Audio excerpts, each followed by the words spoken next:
Des triplés supplient le chirurgien de sauver la vie de leur mère. Il s'avère que cet homme est leur père. Quelqu'un, aidez-nous, cria le garçon d'une voix brisée en traînant le bras inerte de sa mère sur le sol de l'hôpital. Madame, réveillez-vous, s'il vous plaît, sanglotait la petite fille. Une infirmière accourut. Que s'est-il passé avec votre maman? Elle vient juste de tomber, cria le garçon. Elle ne respire plus.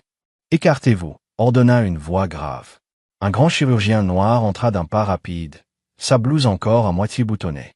Mettez-la sur un brancard, vite. Lorsque la tête de la femme roula contre son épaule, le docteur se figea. Attendez, murmura-t-il, fixant son visage.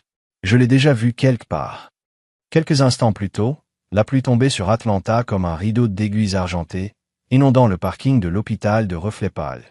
À l'intérieur de l'hôpital à Atlanta Merci, les néons bourdonnaient, les moniteurs bipaient, et le docteur Malik Carter terminait une autre garde de 14 heures.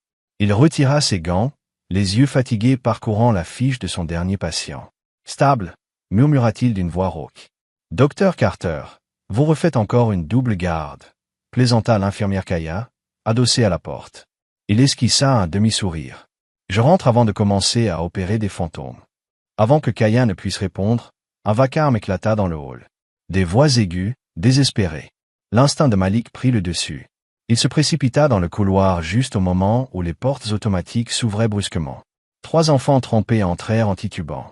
Le plus grand, 8 ans peut-être, tenait la main de sa petite sœur, tandis que le plus jeune tirait le corps inanimé d'une femme par les bras. « S'il vous plaît, quelqu'un !» cria le garçon. « Aidez notre maman, elle ne se réveille pas. » Le cœur de Malik se figea. Un brancard, tout de suite, aboya-t-il. Les infirmières se précipitèrent. La femme était à peine consciente, la peau moite, le pouls faible. Malik s'agenouilla près d'elle, vérifiant ses signes vitaux. « Non » demanda-t-il. Naomi Brooks, chuchota la fillette en tremblant. Elle est juste tombée. Ce nom fit vibrer quelque chose de profond en lui, un écho d'une autre vie. Mais il refoula cette impression. « On va s'occuper d'elle », dit-il fermement. La salle d'urgence s'anima. Les ordres fusaient. Posez une voie 4, tout de suite. Préparer une éventuelle septicémie. Malik dirigeait l'équipe d'une main sûre, tel un chef d'orchestre. Il intuba, stabilisa ses voies respiratoires, guidant chacun avec précision. Mais, à travers le chaos, il apercevait les 3 enfants collés à la vitre, les mains jointes, priant silencieusement. 1 heure plus tard, le pire était passé. Le rythme cardiaque de Naomi se stabilisa. Malik soupira pour la première fois depuis des minutes interminables. « Elle va s'en sortir », dit-il doucement. Le visage du garçon s'éclaira. « Vous l'avez sauvée. » Malik s'accroupit à leur niveau, croisant 3 paires de grands yeux bruns. « On a tout fait comme il faut. Votre maman est forte, elle se bat. »« Merci, docteur », dit la plus petite voix, tremblante de larmes. « Dieu vous a envoyé. » Pendant un instant, Malik resta muet. Il n'était plus sûr de croire en Dieu. Mais ses enfants, leur foi pure, leur espérance farouche, transpercèrent l'armure qu'il avait bâtie depuis la mort de sa propre mère, des années plus tôt. « Comment tu t'appelles, champion ?» demanda-t-il doucement. « Mika » répondit le garçon fièrement, en désignant ses frères et sœurs. « Voici ma sœur Serenity et mon frère Noël. »« Eh bien, Mika » dit Malik en se redressant, « vous avez fait preuve d'un courage incroyable ce soir. » Ils sourirent faiblement, se serrant les uns contre les autres. Malik se tourna vers l'infirmière Kaya. « Trouve-leur des couvertures et de quoi manger. Je vais vérifier leur mère moi-même. » Plus tard, dans la chambre de soins, Malik resta debout près du lit de Naomi. Sa respiration était régulière, son visage apaisé sous le masque à oxygène. Il ajusta la perfusion et se figea. Une cicatrice fine courait le long de son poignet, familière. Et l'odeur de sa peau, même à travers l'air antiseptisé, éveilla une mémoire qu'il ne parvenait pas à nommer. « Qui es-tu » murmura-t-il. Derrière lui, un écho de rire d'enfant résonna dans le couloir. Malik se redressa, remit doucement le drap sur son épaule. « Reposez-vous. Vous avez 3 petits anges qui vous attendent. Et d'une manière ou d'une autre, j'ai l'impression que vous êtes déjà passé par ici. » Dehors, le tonnerre grondait sur la ville, comme pour marquer la nuit.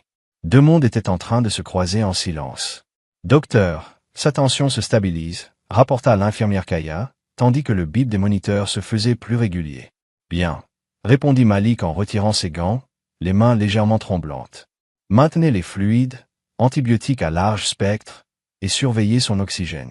Je repasserai dans 20 minutes. Il sortit de la salle de traumatologie, la poitrine haletante, comme s'il avait couru.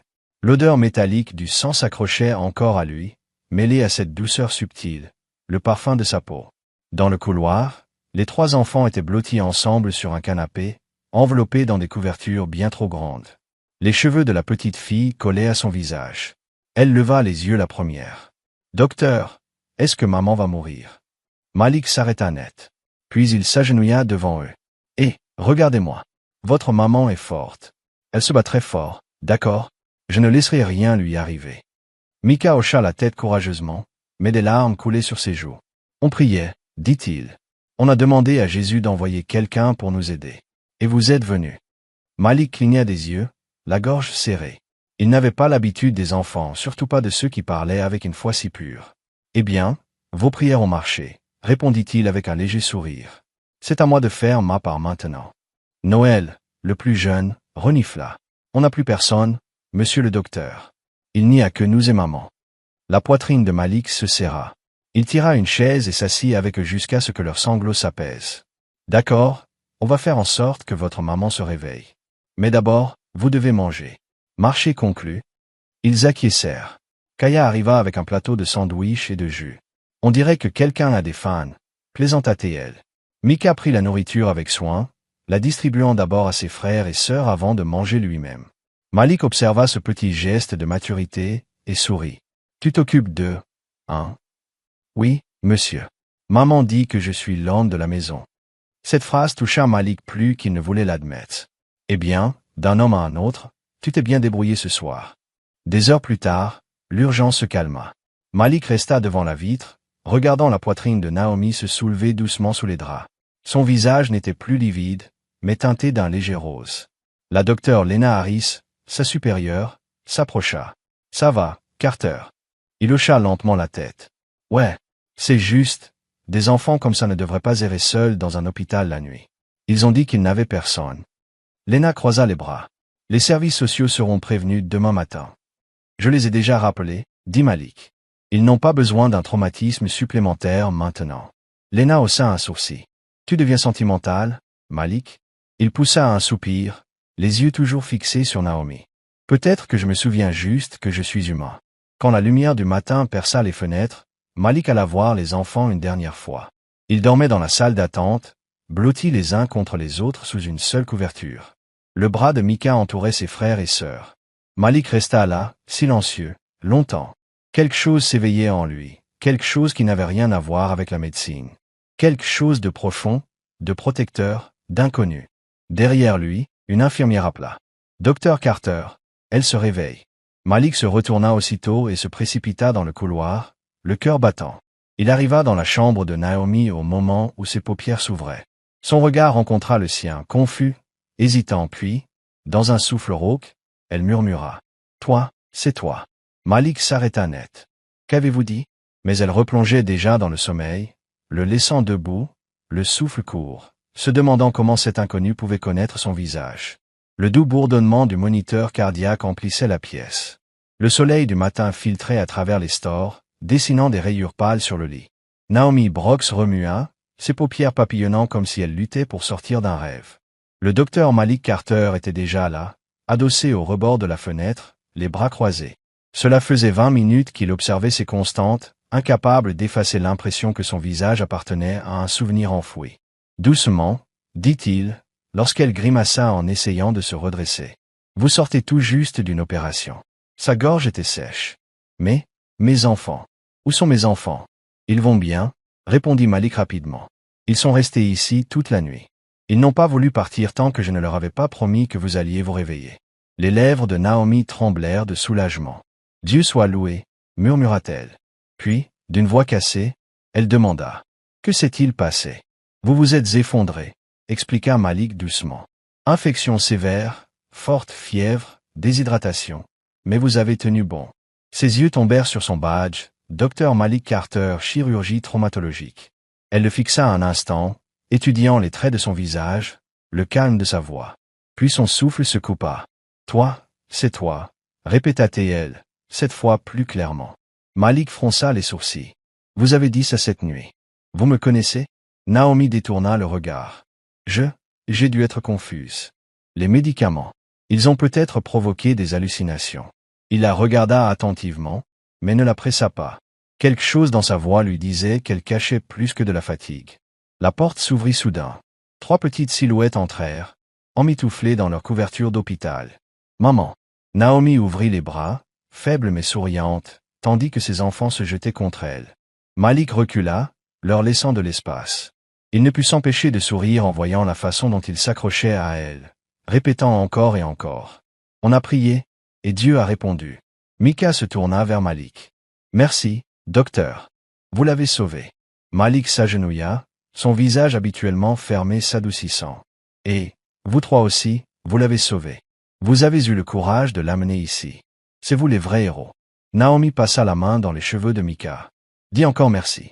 Mon cœur. Merci, dirent-ils tous les 3 d'une même voix, douce mais assurée. Quelque chose changea en Malik. Il avait soigné des milliers de patients, mais jamais la gratitude ne l'avait touché aussi profondément. Lorsque tout se calma, l'infirmière Kaya entra avec un dossier. Docteur Carter, les services sociaux demandent des informations pour le placement des enfants. Malik l'interrompit net. Il reste ici. Leur mère se remet à peine. Pas de discussion avant qu'elle soit en état de sortir. Kaya cligna des yeux, surprise, puis hocha la tête et quitta la pièce sans un mot. Naomi le regarda, stupéfaite. Vous n'étiez pas obligé de faire ça. Si, répondit-il simplement. Vous n'êtes pas seul ici. Ses yeux s'embuèrent. Vous ne me connaissez même pas. J'en sais assez, dit-il. Vous êtes une mère qui a tout risqué pour ses enfants. Ça me suffit. Un silence lourd, chargé d'émotion, s'installa entre eux. Puis un léger coup à la porte le rompit. La docteure Lena Harris entra, droite dans sa blouse blanche. Carter, je peux te parler dehors? Malik adressa un signe rassurant à Naomi avant de sortir. Lena croisa les bras. Tu franchis les limites, Malik. Tu as annulé une demande des services sociaux. Tu passes la nuit entière dans sa chambre. Tu es clairement émotionnellement impliqué. Je fais juste mon travail, répondit-il calmement. Tu fais plus que ça, répliqua-t-elle. Je ne t'ai pas vu t'impliquer ainsi depuis la mort de ta mère. Fais attention, ce n'est pas ton genre. Il ne répondit pas tout de suite. Son regard retourna vers la vitre, où Naomi bordait ses enfants sous la couverture. Peut-être que justement, c'est le but, murmura-t-il. Peut-être qu'il est temps que je recommence à me soucier des gens. Lena soupira. Très bien. Mais ne te perds pas en chemin. Quand Malik revint dans la chambre, Naomi leva vers lui des yeux fatigués, mais un sourire doux. Docteur Carter, dit-elle d'une voix faible, je ne sais pas comment vous remercier. Commencez par aller mieux, répondit-il en consultant son dossier. On partira de là. Lorsqu'il ajusta sa perfusion, leurs doigts se frôlèrent une fraction de seconde. Assez pour qu'une chaleur étrange traverse l'air entre eux. Ils n'en parlèrent pas, mais tous 2 savaient que ce n'était que le début. Le lendemain matin, Naomi tenta de se redresser, mais une douleur la fit grimacer. Doucement, dit Malik en s'approchant. Vous êtes encore en convalescence. Je ne peux pas rester ici sans rien faire, murmura-t-elle. Mes enfants ne peuvent pas vivre dans cet hôpital indéfiniment. Ils vont très bien, répondit-il. Ils jouent avec des crayons dans la salle d'attente. Les infirmières les adorent. Naomi esquissa un léger sourire. Ils se font des amis partout où on va. Elle regarda autour d'elle, la pièce stérile, les machines. Mais ce n'est pas un endroit pour vivre. Avant que Malik ne puisse répondre, on frappa à la porte. Une femme en tailleur gris entra, dossier à la main. Bonjour. Je suis Madame Jacobs, des services de protection de l'enfance. Naomi se raidit. La mâchoire de Malik se contracta. J'ai juste besoin de quelques informations, dit Madame Jacobs d'un ton sec. Adresse actuelle, emploi, contact d'urgence. Le visage de Naomi se décomposa. Non, nous n'avons pas vraiment d'adresse en ce moment, avoua-t-elle. Madame Jacobs prit des notes. Je vois. Et pour votre emploi? Je travaillais à temps partiel dans un dîner, mais quand je suis tombé malade. Sa voix s'éteignit. Madame Jacobs soupira. Madame Brooks, sans logement stable ni revenu, vos enfants pourraient devoir être placés temporairement sous tutelle. Hors de question, coupa Malik, la voix ferme. Docteur, ce n'est pas votre décision, répondit la femme, surprise. Alors rendez la mienne, dit Malik en s'approchant. Vous pouvez signaler qu'ils ont un logement à ma propriété. Elle restera sous supervision médicale jusqu'à son rétablissement complet. Madame Jacobs fronça les sourcils. C'est très inhabituel, docteur. Notez-le quand même, répliqua Malik. Si le conseil d'administration a un problème, qu'il me contacte directement. Naomi le regardait, les yeux écarquillés.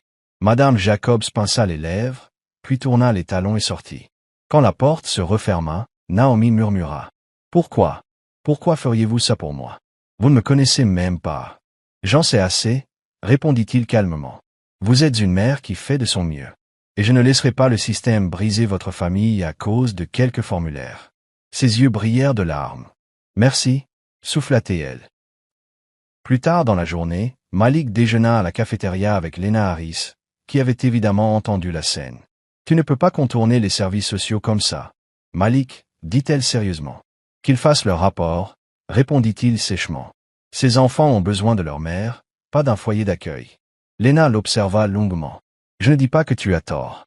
Je dis que tu t'attaches. » Il ne le nia pas. « Peut-être que c'est justement ce qui manquait à ma vie, l'attachement. » Ce soir-là, la chambre de Naomi baignait dans la lumière dorée du coucher du soleil. Les triplés étaient assis en tailleur sur le lit, mangeant les sandwichs que Malik avait apportés. « Vous les gâtez, » dit Naomi quand il entra. « Il le mérite, » répondit-il en lui tendant une tasse de thé. Elle hésita, puis l'accepta. « Vous n'avez vraiment pas besoin d'en faire autant, » murmura-t-elle. « Personne ne devrait traverser ce que vous avez traversé, » dit-il doucement. Il marqua une pause. « Quand vous sortirez, vous et les enfants viendrez chez moi. Juste jusqu'à ce que vous soyez de nouveau stable, » dit-il doucement. Ses yeux s'agrandirent. « Restez avec vous, docteur. C'est temporaire, » termina-t-il. « Vous aurez vos propres chambres, votre intimité, tout ce dont vous avez besoin. Ne dites pas non par fierté. » Naomi détourna le regard. « Vous ne comprenez pas. Les gens vont parler, ils vont croire.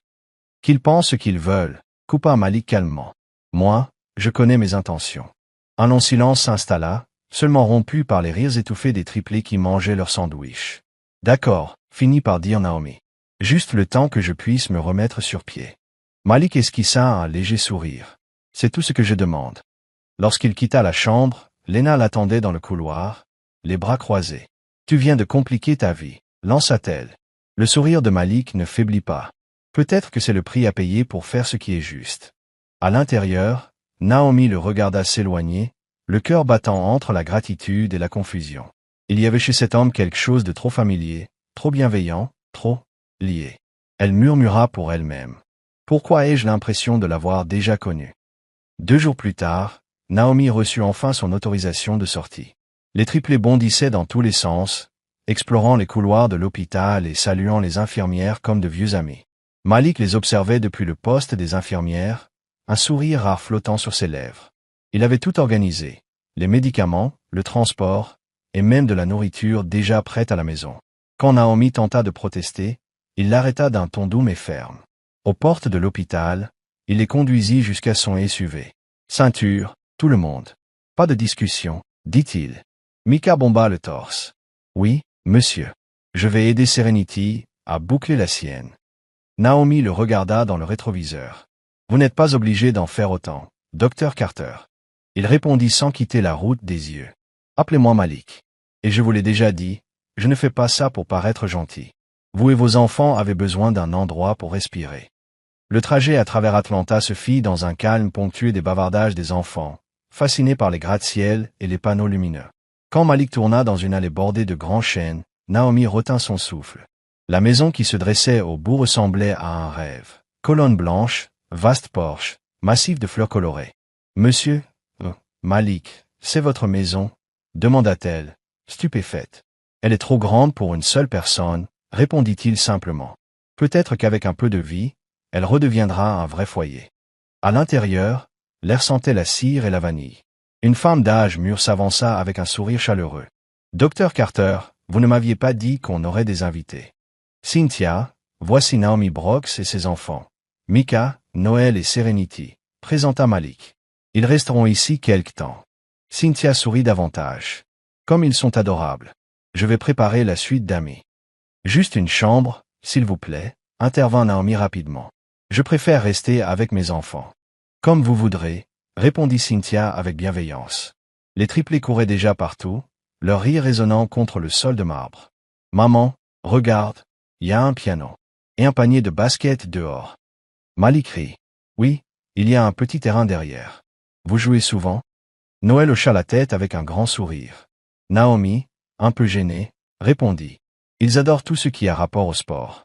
Ça les occupe et ça les garde hors des bêtises. Cynthia revint. Les chambres sont prêtes à l'étage. Venez, les enfants, je vous montre. Pendant que les petits suivaient la gouvernante avec excitation, Naomi resta dans l'entrée. Vous n'aviez pas à faire tout ça, murmura-t-elle. Malik soutint son regard. Vous avez déjà dit ça. Permettez-moi de vous poser une question. Quand est-ce que quelqu'un s'est donné du mal pour vous, pour la dernière fois? Naomi hésita. Il y a longtemps. Alors il était temps que ça change. Elle baissa les yeux, émue. Je ne sais pas comment je pourrais vous remercier. Commencez par guérir, répondit-il doucement. On trouvera le reste plus tard. Ce soir-là, Malik s'assit sur les marches du porche, une bière à la main, regardant le soleil se coucher sur la ville. Son frère aîné, André, arriva en uniforme, les gyrophares de sa voiture de police clignotant brièvement avant de s'éteindre.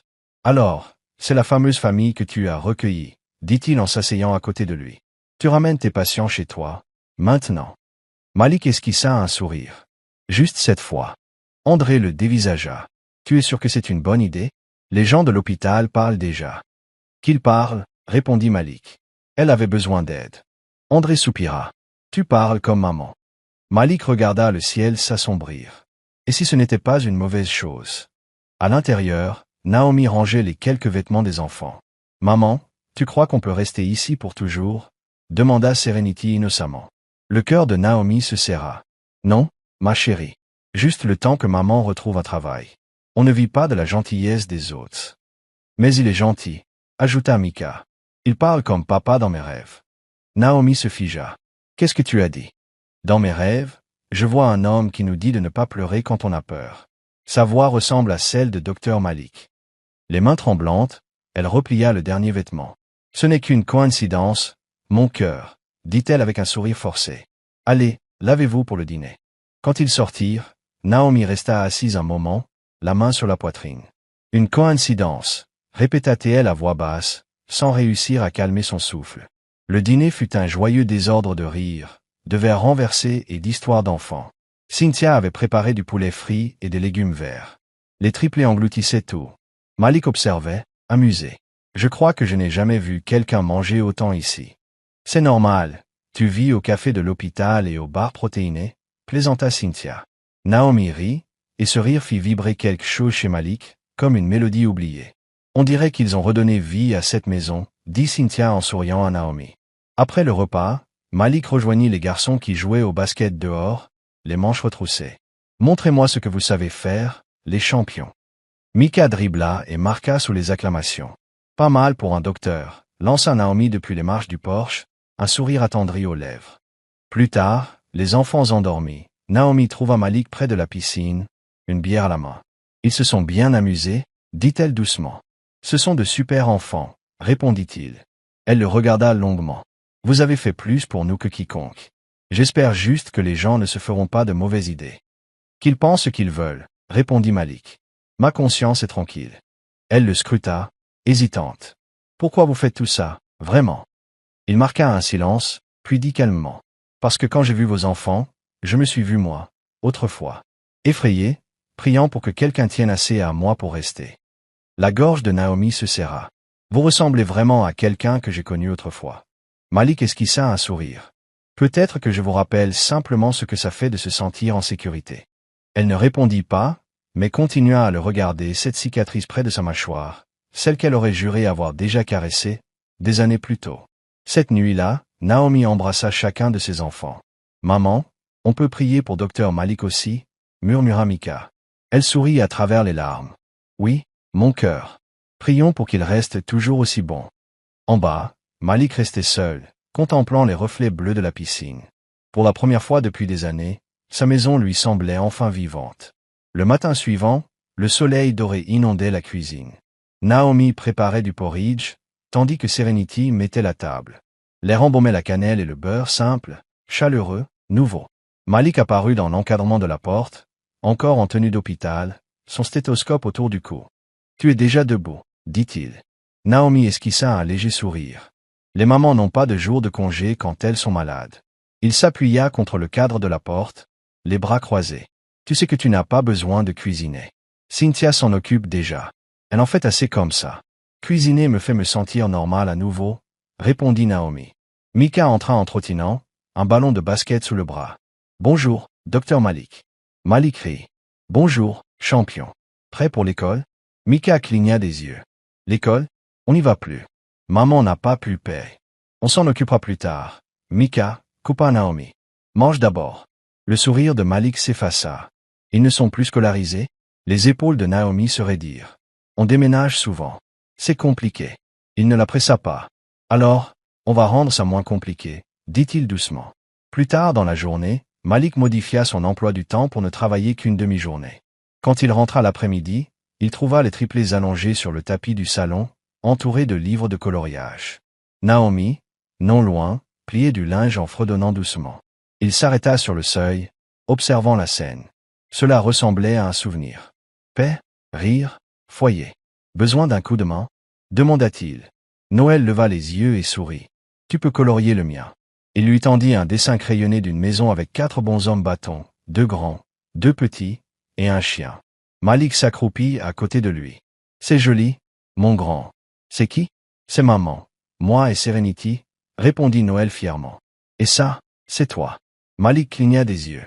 Moi? Oui, tu habites ici aussi.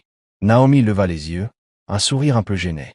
Les enfants ont beaucoup d'imagination. Peut-être pas tant que ça, murmura Malik. Le week-end venu, Malik les emmena dans un petit parc. Les triplés couraient dans l'herbe tandis que Naomi, assise sur un banc, profitait du soleil, les yeux mi-clos. Tu es sûr de pouvoir être dehors? Demanda Malik en s'asseyant près d'elle. Je vais bien, répondit-elle. Et puis, ils en avaient besoin. Il suivit son regard vers les enfants qui riaient près du toboggan. Il me rappelle mon frère et moi quand on était petits. André veillait toujours sur moi. On n'avait pas grand-chose, mais on savait l'un l'autre. Ça me parle, dit Naomi doucement. J'ai dû devenir les 2 parents à la fois. Certains jours, je pensais ne pas y arriver.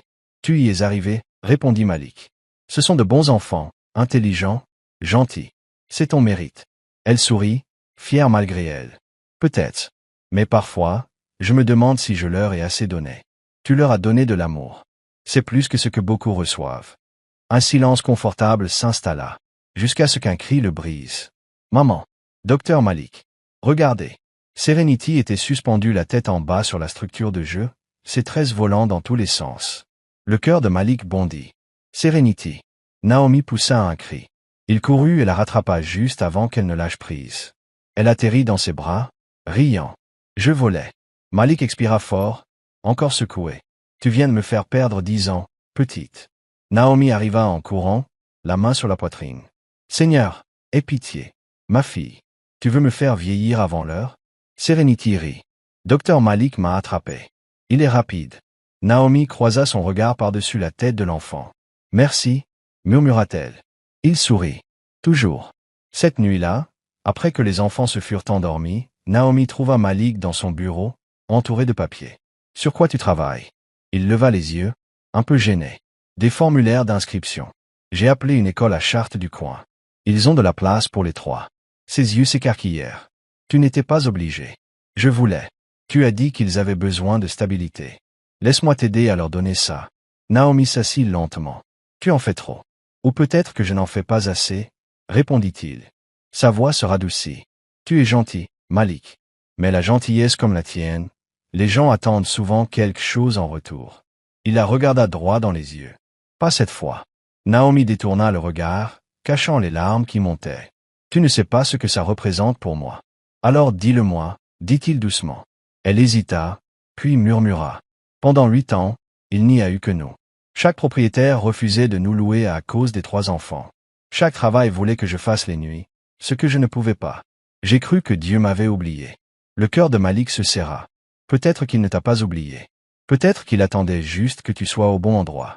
Sa respiration se coupa. Et si ce n'est pas le bon endroit? Alors je ferai en sorte que ça le devienne. Leurs regards se croisèrent, lourds de quelque chose qu'aucun n'osait nommer. Naomi se leva brusquement. Je devrais aller voir les enfants. Elle se tourna, mais il l'appela. Naomi. Elle s'arrêta sur le pas de la porte. Je ne sais pas ce que tu as traversé, dit-il doucement. Mais quoi que ce soit, tu es en sécurité ici. Sa gorge se noua. Bonne nuit, Malik.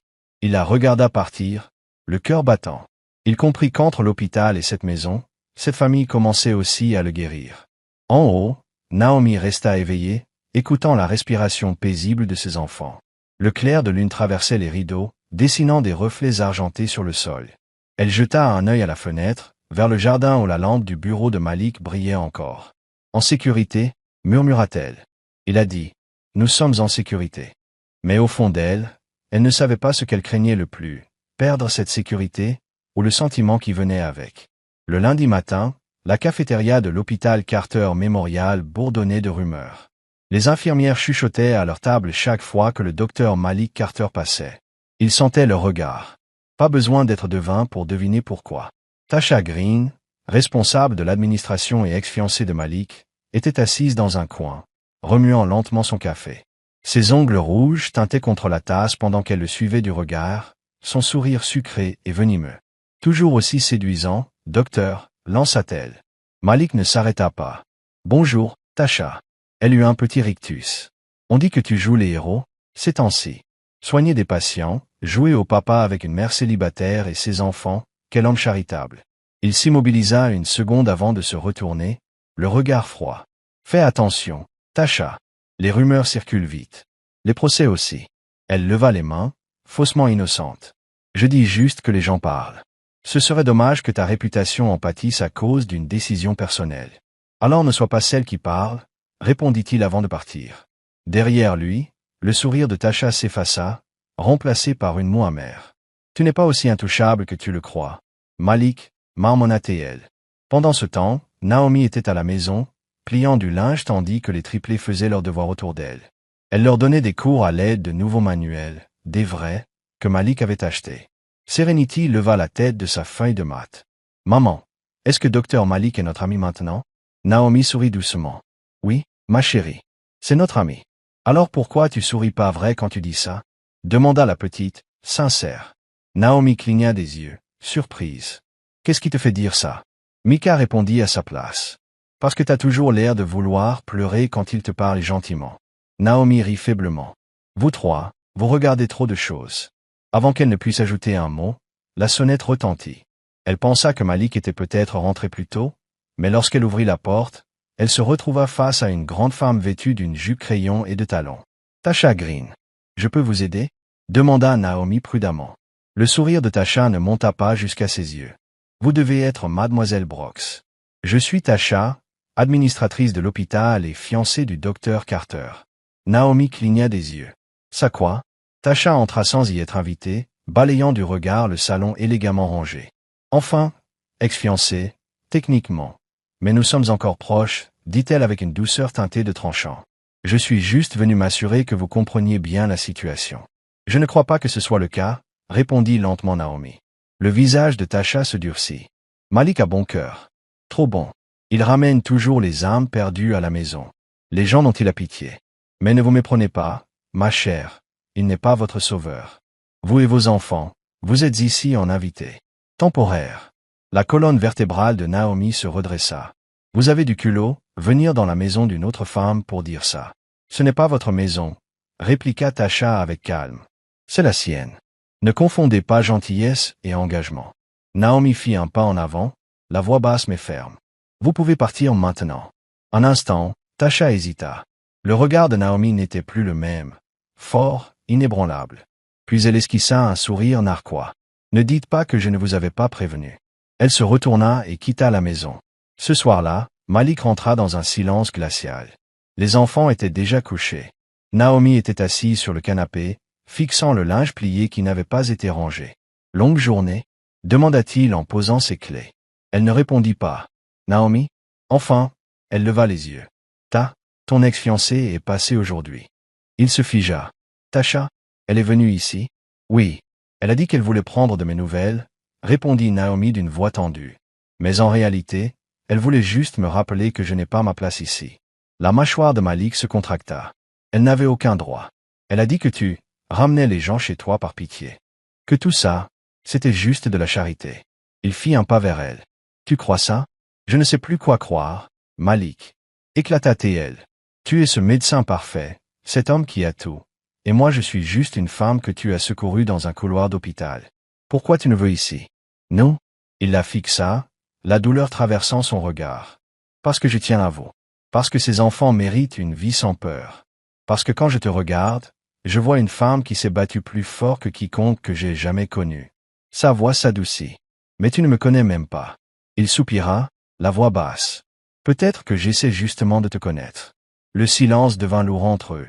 Naomi détourna le regard la première. Ça ne peut pas durer. Toi et moi, on vient de mondes différents. Alors laisse-moi construire un pont entre ces mondes, dit-il doucement. Ne t'enfuis pas à cause de ces mensonges. Les lèvres de Naomi s'entr'ouvrirent, mais aucun son n'en sortit. Ses mains tremblaient pendant qu'elle repliait une serviette, juste pour s'occuper. Malik hésita, puis posa doucement sa main sur la sienne. Toi et tes enfants, vous n'êtes pas un projet pour moi, dit-il. Vous me rappelez ce que j'avais presque perdu. La possibilité de m'attacher à quelqu'un à nouveau. Leurs yeux se croisèrent, s'adoucirent. Tu le penses vraiment? Demanda-t-elle. Oui. Un instant, plus rien ne bougea. Puis le tonnerre éclata dehors, brisant le silence. Naomi retira sa main, murmurant. J'ai besoin de réfléchir. Il hocha lentement la tête. Alors réfléchis ici. Ne pars pas. Elle acquiesça faiblement et s'éloigna dans le couloir pour aller voir ses enfants endormis. Malik la suivit du regard, la poitrine serrée. En haut, Naomi resta longtemps debout près des lits, caressant les boucles de ses enfants. Dans son sommeil, Mika marmonna.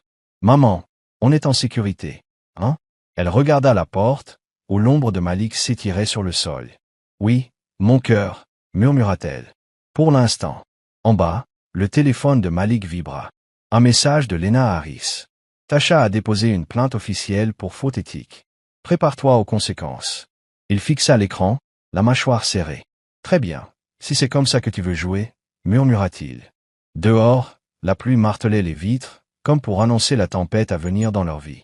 Le lendemain matin, la lumière du soleil filtrait à travers les stores, mais Naomi ne parvenait pas à chasser le poids dans sa poitrine.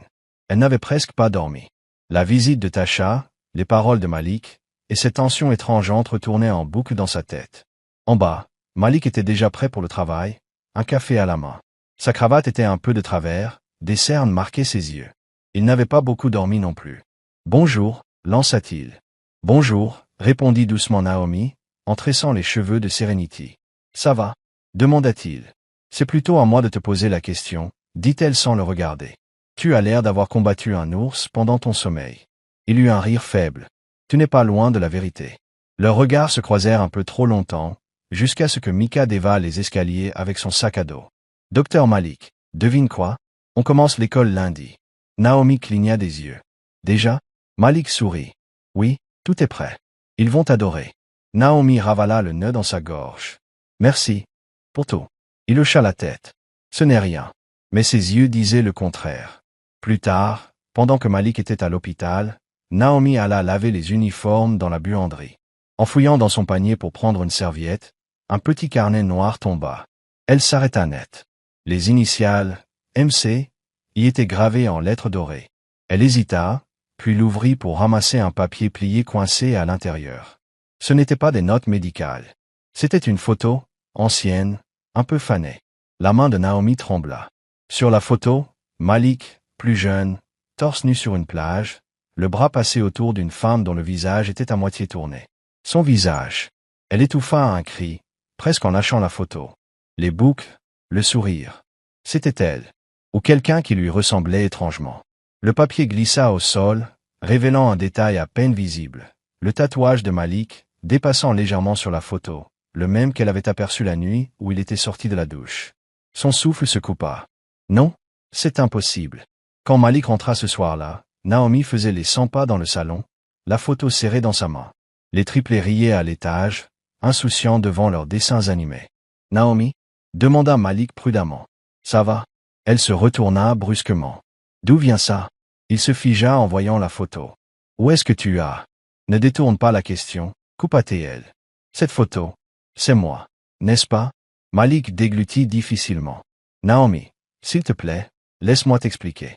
Expliquer quoi? Que tu m'as recueilli parce que tu savais déjà qui j'étais. Que tu m'as menti depuis le début. Sa voix se brisa. Je ne savais pas au début, répondit-il précipitamment. Quand tu es arrivé aux urgences, je n'en avais aucune idée.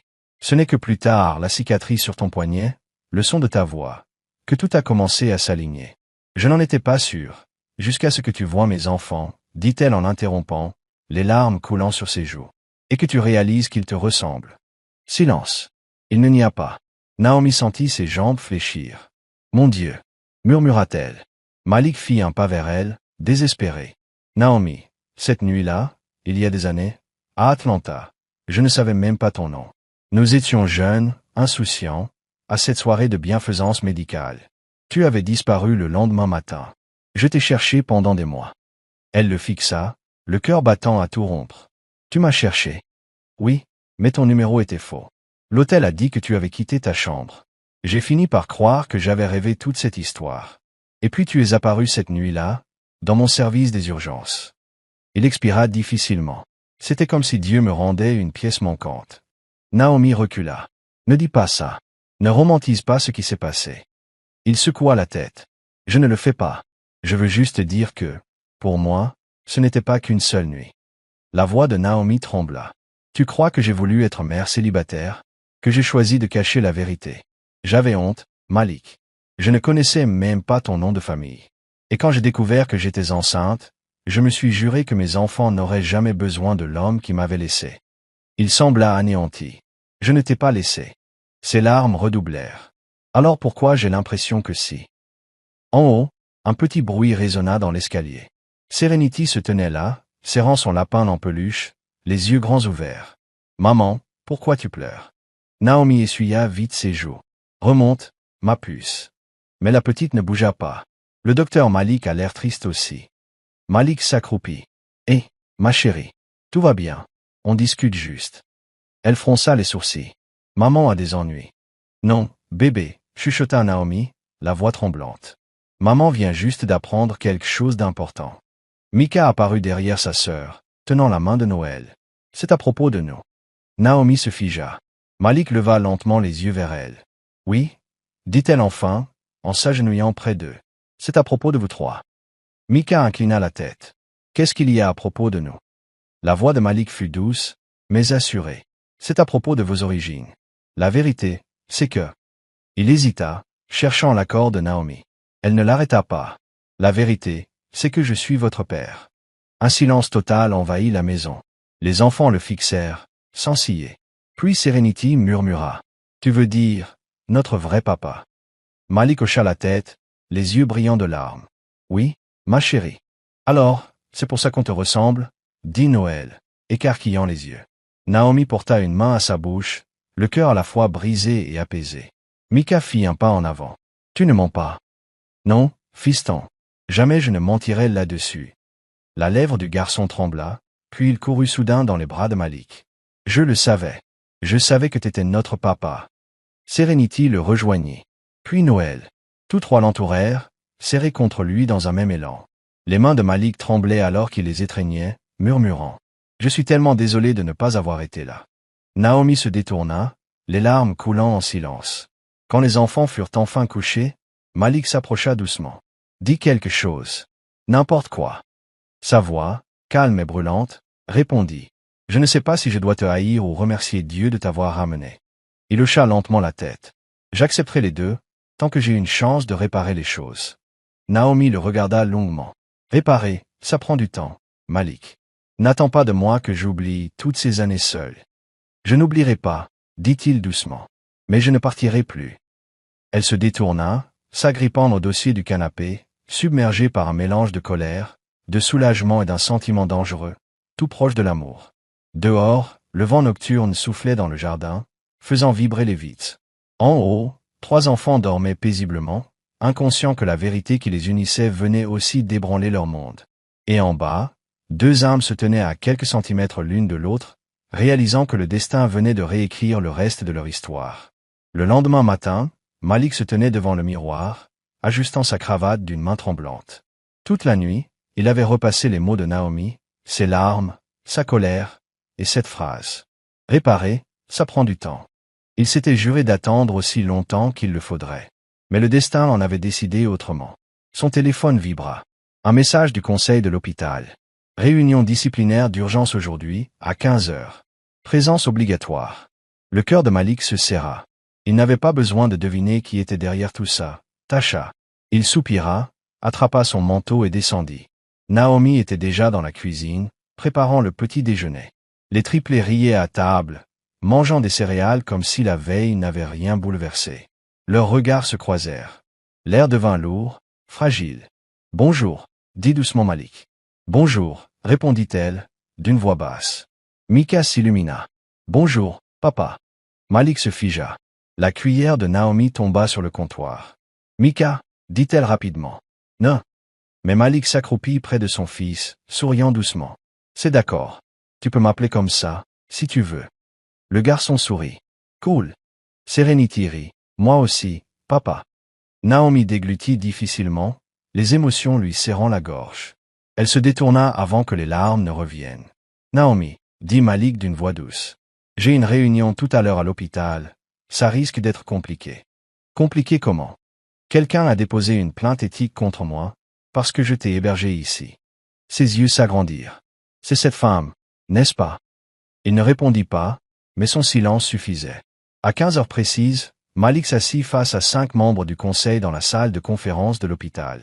L'atmosphère était lourde, glaciale. Tout au bout de la table, Tasha arborait un sourire satisfait. « Docteur Carter, » commença le président. « Nous avons reçu de sérieuses allégations selon lesquelles vous auriez enfreint le code d'éthique de l'hôpital en entretenant une relation inappropriée avec une patiente et ses enfants. » Malik garda une voix calme. « Respectueusement, ces accusations sont fausses. La patiente n'avait aucun soutien.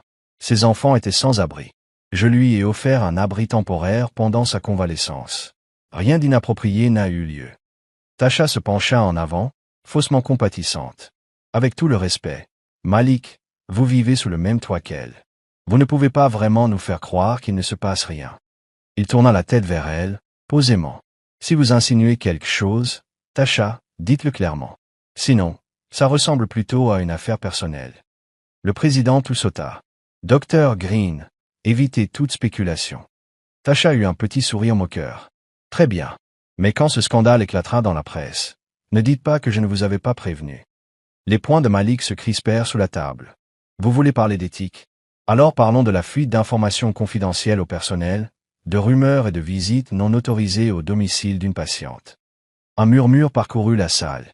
Le visage de Tasha pâlit. « Tu ne peux pas prouver ça. »« Aussi, » répondit Malik calmement. « La caméra de la porte d'entrée t'a filmé. Tu aurais dû sourire. » Les membres du conseil échangèrent des regards.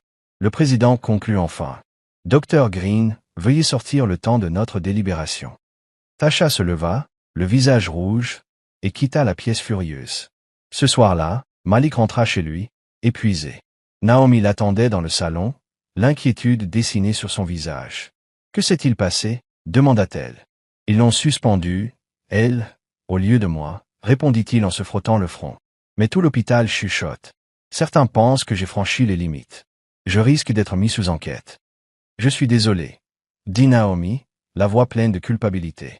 Il secoua la tête. « Ne t'excuse pas d'exister. Toi et les enfants, vous n'êtes pas une erreur. » Son cœur se serra à la conviction dans sa voix. « Malik, » dit-elle doucement, « pourquoi tu continues à nous aider? Après tout ça? Après que la vérité est sortie? Après ce qu'elle t'a fait? Pourquoi tu ne t'éloignes pas? » Il la regarda longuement. « Parce que je me suis déjà éloigné une fois, sans le savoir, et j'ai passé chaque jour depuis à le regretter. » Naomi baissa les yeux, les larmes montant de nouveau. « Tu ne rends pas les choses faciles, tu sais. »« Tant mieux, » répondit-il doucement. « Ce n'est pas censé être facile. » Plus tard, cette nuit-là, Naomi était assise près de la fenêtre de sa chambre, regardant la pluie glisser sur la vitre. Les enfants dormaient, serrant leurs peluches. Elle entendait encore leur rire de tout à l'heure, leur joie d'appeler Malik papa. Elle aurait dû se sentir apaisée, mais au lieu de ça, sa poitrine était serrée de peur. On frappa doucement à la porte. Cynthia entra. « Ça va, ma chérie. » Naomi esquissa un petit sourire. « J'essaie. » Cynthia s'assit à côté d'elle. « Tu en as eu beaucoup à encaisser. Apprendre qui est leur père, qu'il est ton médecin, tout ce chaos, c'est énorme. Je ne sais même plus quoi ressentir, » admit Naomi. Une partie de moi veut hurler, et l'autre. Elle s'interrompit, honteuse. L'autre partie l'aime, termina doucement Cynthia. Naomi releva brusquement la tête. « Je n'ai pas dit ça. »« Tu n'avais pas besoin, » répondit Cynthia avec bienveillance. « Je vois comment tu le regardes. Et comment il te regarde. La vraie question, c'est, Peux-tu lui pardonner quelque chose qu'il ne savait même pas avoir fait? Naomi mordit sa lèvre. Le pardon n'est pas le problème. C'est la confiance. Cynthia hocha la tête. Alors laisse-le la mériter. Ne pars pas avant qu'il ait eu la chance de le faire. Le lendemain matin, Malik était assis sur les marches du porche, buvant son café, quand il entendit de petits pas derrière lui. Serenity vint s'asseoir à côté, son lapin en peluche sous le bras. « Papa, » dit-elle doucement. Il lui sourit. « Oui, ma princesse. Tu vas nous quitter encore. » Le cœur de Malik se serra. « Jamais, » murmura-t-il. « Promis. Promis. » Elle sourit, rassurée, et posa sa tête contre son bras. « D'accord. Alors maman pourra sourire de nouveau. » Il resta immobile, les yeux humides, se demandant comment une si petite voix pouvait porter autant de vérité. Plus tard dans la journée, Naomi sortit, les bras croisés. « Elle t'a dit ça ?» Il hocha la tête, riant doucement. « Oui. Elle dit que tu souriras si je reste. » Naomi soupira. Elle est trop intelligente pour son âge. Elle tient ça de toi. Naomi hésita, puis s'assit à côté de lui. « Alors, qu'est-ce qu'on fait maintenant ?» Malik se tourna vers elle. « Maintenant, je te montre que je ne partirai plus. Pas seulement avec des mots, avec des actes. » Elle haussa un sourcil, méfiante. « Des actes comme quoi ?» Il eut un léger sourire. « Comme signer les papiers de tutelle. J'ai ajouté mon nom légalement. C'est juste le début. » Les yeux de Naomi s'écarquillèrent. « Tu as fait quoi ?»« Je ne les prends pas de toi, » dit-il vite. « C'est juste au cas où il m'arriverait quelque chose. Je veux qu'il soit protégé. Que tu sois protégé. » Elle le fixa, abasourdie. « Malik, c'est énorme. » « Pas plus que 8 années sans savoir que j'avais des enfants, » répondit-il calmement. Naomi serra les lèvres, puis laissa échapper un rire mêlé de larmes. « Tu n'abandonnes vraiment jamais, hein? Pas quand il s'agit de la famille. » Elle le regarda, le cœur battant. « Nous ne sommes pas une famille. Pas encore. » Il sourit tendrement. « Peut-être pas de nom. Mais dans tout ce qui compte, on l'est déjà. » Naomi ne répondit pas, mais son silence n'était pas du rejet. C'était une reddition. Pour la première fois, elle ne s'éloigna pas. Ce soir-là, Malik emmena les triplés manger une glace. Naomi les observa de loin, riant en voyant les enfants lui étaler du chocolat sur les joues. Quand il leva les yeux et croisa son regard à travers la vitrine, il ne fit pas signe. Il se contenta de sourire, un sourire calme et reconnaissant, qui disait « Je suis chez moi ». Et pour la première fois depuis des années, Naomi le crut. 2 semaines plus tard, la paix vola en éclats. Naomi venait de finir de plier le linge quand son téléphone vibra sous une avalanche de notifications. Chaque message, chaque alerte contenait le même nom. Malik. C'est ton mec. Fille. Regarde la chaîne 6, c'est partout aux infos. Dr Carter, c'est le père de tes enfants. Sa poitrine se serra. Elle toucha le premier lien. Le titre la frappa comme un coup. Un chirurgien réputé accusé d'héberger une patiente et ses enfants dans une liaison secrète. Les jambes de Naomi flanchèrent. Elle se raccrocha au canapé alors que la vidéo défilait. Des journalistes devant l'hôpital, caméras allumées, et Malik escorté hors de sa voiture, le visage fermé mais calme. Puis vinrent les images qui glacèrent son sang, des clichés flous de leur maison, de ses enfants, et d'elle. Quelqu'un les avait suivis. Cynthia entra précipitamment, haletante. « Ma chérie, tu as vu ça ?» Naomi hocha la tête, sous le choc. « Comment ils ont eu ces images ?» Les lèvres de Cynthia se pincèrent. Quelqu'un voulait vraiment que ça sorte. À mon avis, cette sorcière de Tasha. À ce moment-là, la voiture de Malik s'arrêta brusquement dans l'allée. Il claqua la portière et entra, furieux. « Naomi, » dit-il d'une voix haletante. « Ne crois pas ce que tu vois. Tout est sorti de son contexte. Ils ont tout déformé. »« Je le sais déjà, » dit-elle en tremblant. « Mais comment on arrête ça ?» Il passa une main dans ses cheveux. « Mon avocat s'en charge. Le conseil a convoqué une nouvelle audience d'urgence. Mais les dégâts sont faits. » Sa voix se brisa. « Ils ont filmé les enfants, Naomi. Ils n'avaient pas le droit. » Les larmes de Naomi jaillirent. « C'est de ma faute. J'aurais dû partir quand j'en avais la chance. » Malik s'avança vivement. « Ne dis pas ça. Rien de tout ça n'est ta faute. Tu as perdu ton travail à cause de moi, » cria-t-elle. « Non, je l'ai perdu parce que les gens confondent la bonté avec le scandale. » Cynthia intervint doucement. « Je vais emmener les enfants à l'étage. Vous deux, parlez. » Lorsqu'elle fut partie, Naomi se tourna vers Malik, la voix basse mais tranchante. « Et si ça ne s'arrêtait pas, Malik?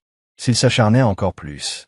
Je ne peux pas te laisser ruiner ta vie pour nous. » Il prit ses mains, la forçant à le regarder. Écoute-moi. Ma vie était vide avant de te retrouver. Toi et ces enfants, vous êtes ma vie maintenant. Je ne vais pas lâcher à cause de quelques mensonges. Naomi voulait le croire, mais la peur dans sa poitrine était plus forte. Cette nuit-là, les journalistes s'attroupèrent devant la maison. Les triplés observaient à travers les stores, inquiets. Pourquoi ces gens sont là, maman? Demanda Noël d'une voix tremblante. Ils veulent juste des photos, répondit doucement Naomi. De nous? Demanda Serenity, serrant son lapin. Naomi força un sourire. Oui, ma chérie. Mais on ne leur en donnera pas. Malik arriva dans le couloir, le téléphone collé à l'oreille. Oui, j'ai compris. Je ferai une déclaration demain matin. Il raccrocha et souffla fort. Ils ne partiront pas, dit Naomi d'une voix lasse. Je sais, répondit-il. On va devoir rester à l'intérieur quelques jours.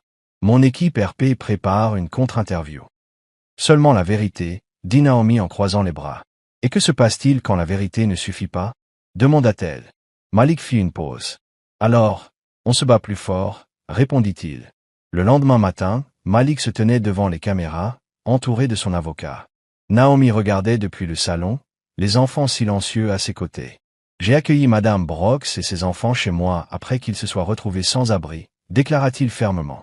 Elle a été ma patiente, oui, mais nous avons une histoire qui remonte bien avant toute relation professionnelle. Il y a des années, nous nous sommes rencontrés, puis perdus de vue.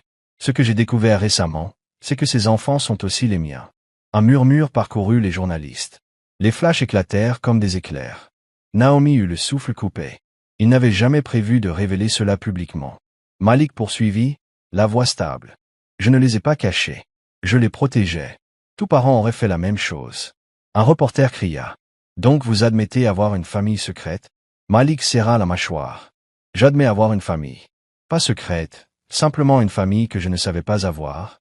Et maintenant que je le sais, je ne la cacherai plus jamais. La salle explosa de bruit. À midi, la vidéo était déjà virale. Certains le défendaient, d'autres le démolissaient. Hashtag Dr Carter Truth commençait à grimper aux côtés de hashtag Carter Scandale. Le téléphone de Naomi n'arrêtait pas de vibrer, mais elle l'ignora. Elle revoyait sans cesse les images, la voix de Malik, ses mots, son visage lorsqu'il avait dit « Famille ». « Maman, pourquoi tout le monde déteste papa maintenant ?» demanda doucement Mika. Naomi s'agenouilla devant lui. « Ils ne le détestent pas, bébé. Ils ne comprennent juste pas encore. Il va rentrer à la maison ?»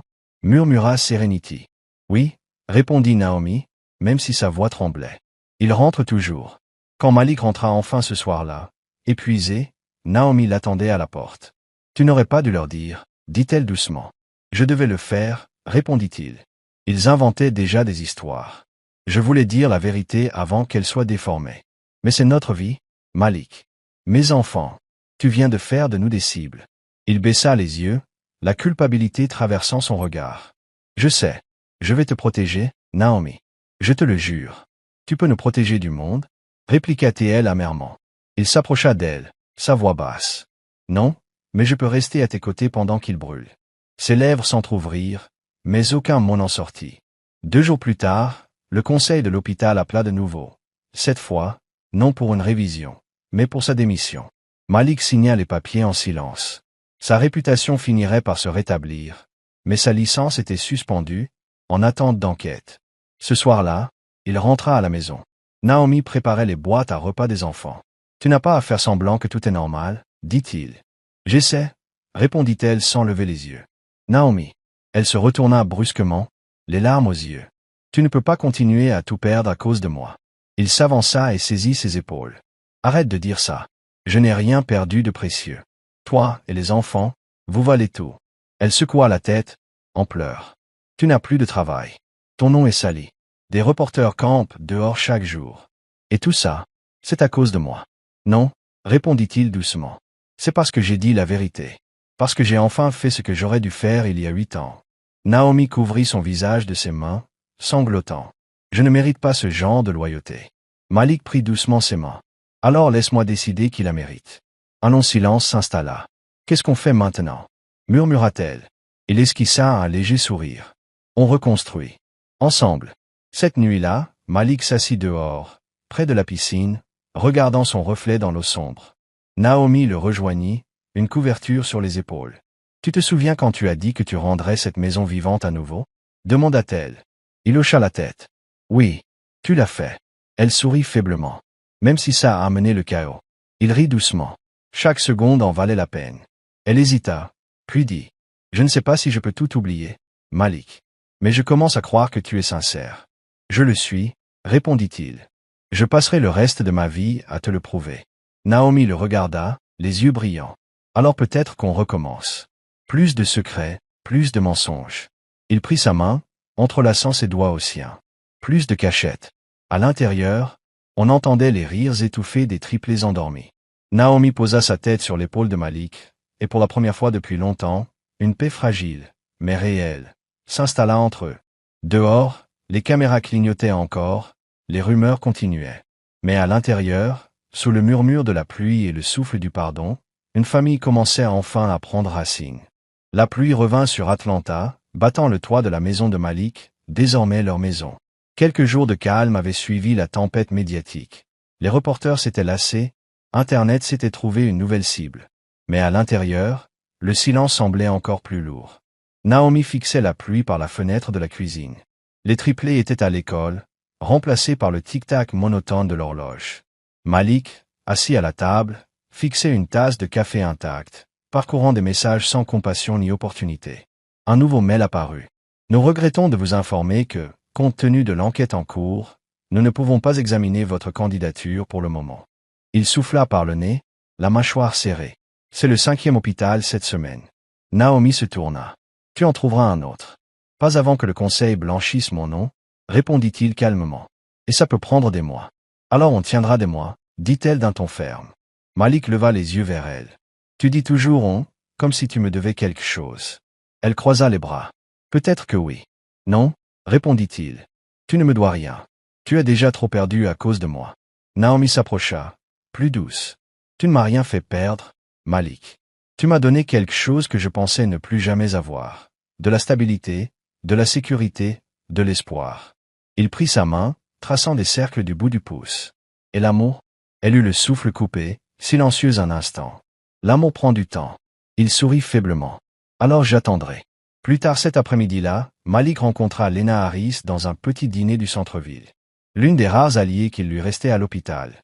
En ce moment, tu es radioactif, dit-elle en remuant son thé.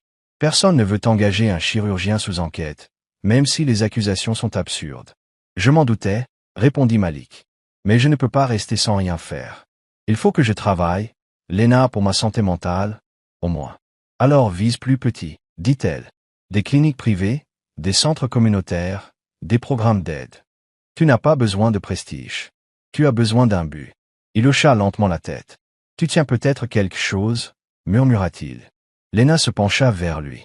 Et Malik, ne laisse pas ta chat gagner en te brisant. Cette femme est du poison, elle transformera ton silence en culpabilité. La mâchoire de Malik se crispa. Elle a déjà essayé. Lena eut un petit sourire en coin. Alors riposte plus fort. Ce soir-là, Naomi trouva Malik dehors, en train de réparer la charnière grinçante du portail. Les manches retroussées, les muscles de ses avant-bras se tendaient à chaque tour de tournevis. Tu sais, dit-elle en le regardant, tu aurais pu appeler un réparateur. Il sourit. J'aime faire les choses de mes mains. Habitude de chirurgien, habitude d'homme. Naomi rit doucement. Ça faisait du bien de rire à nouveau. Puis son téléphone vibra.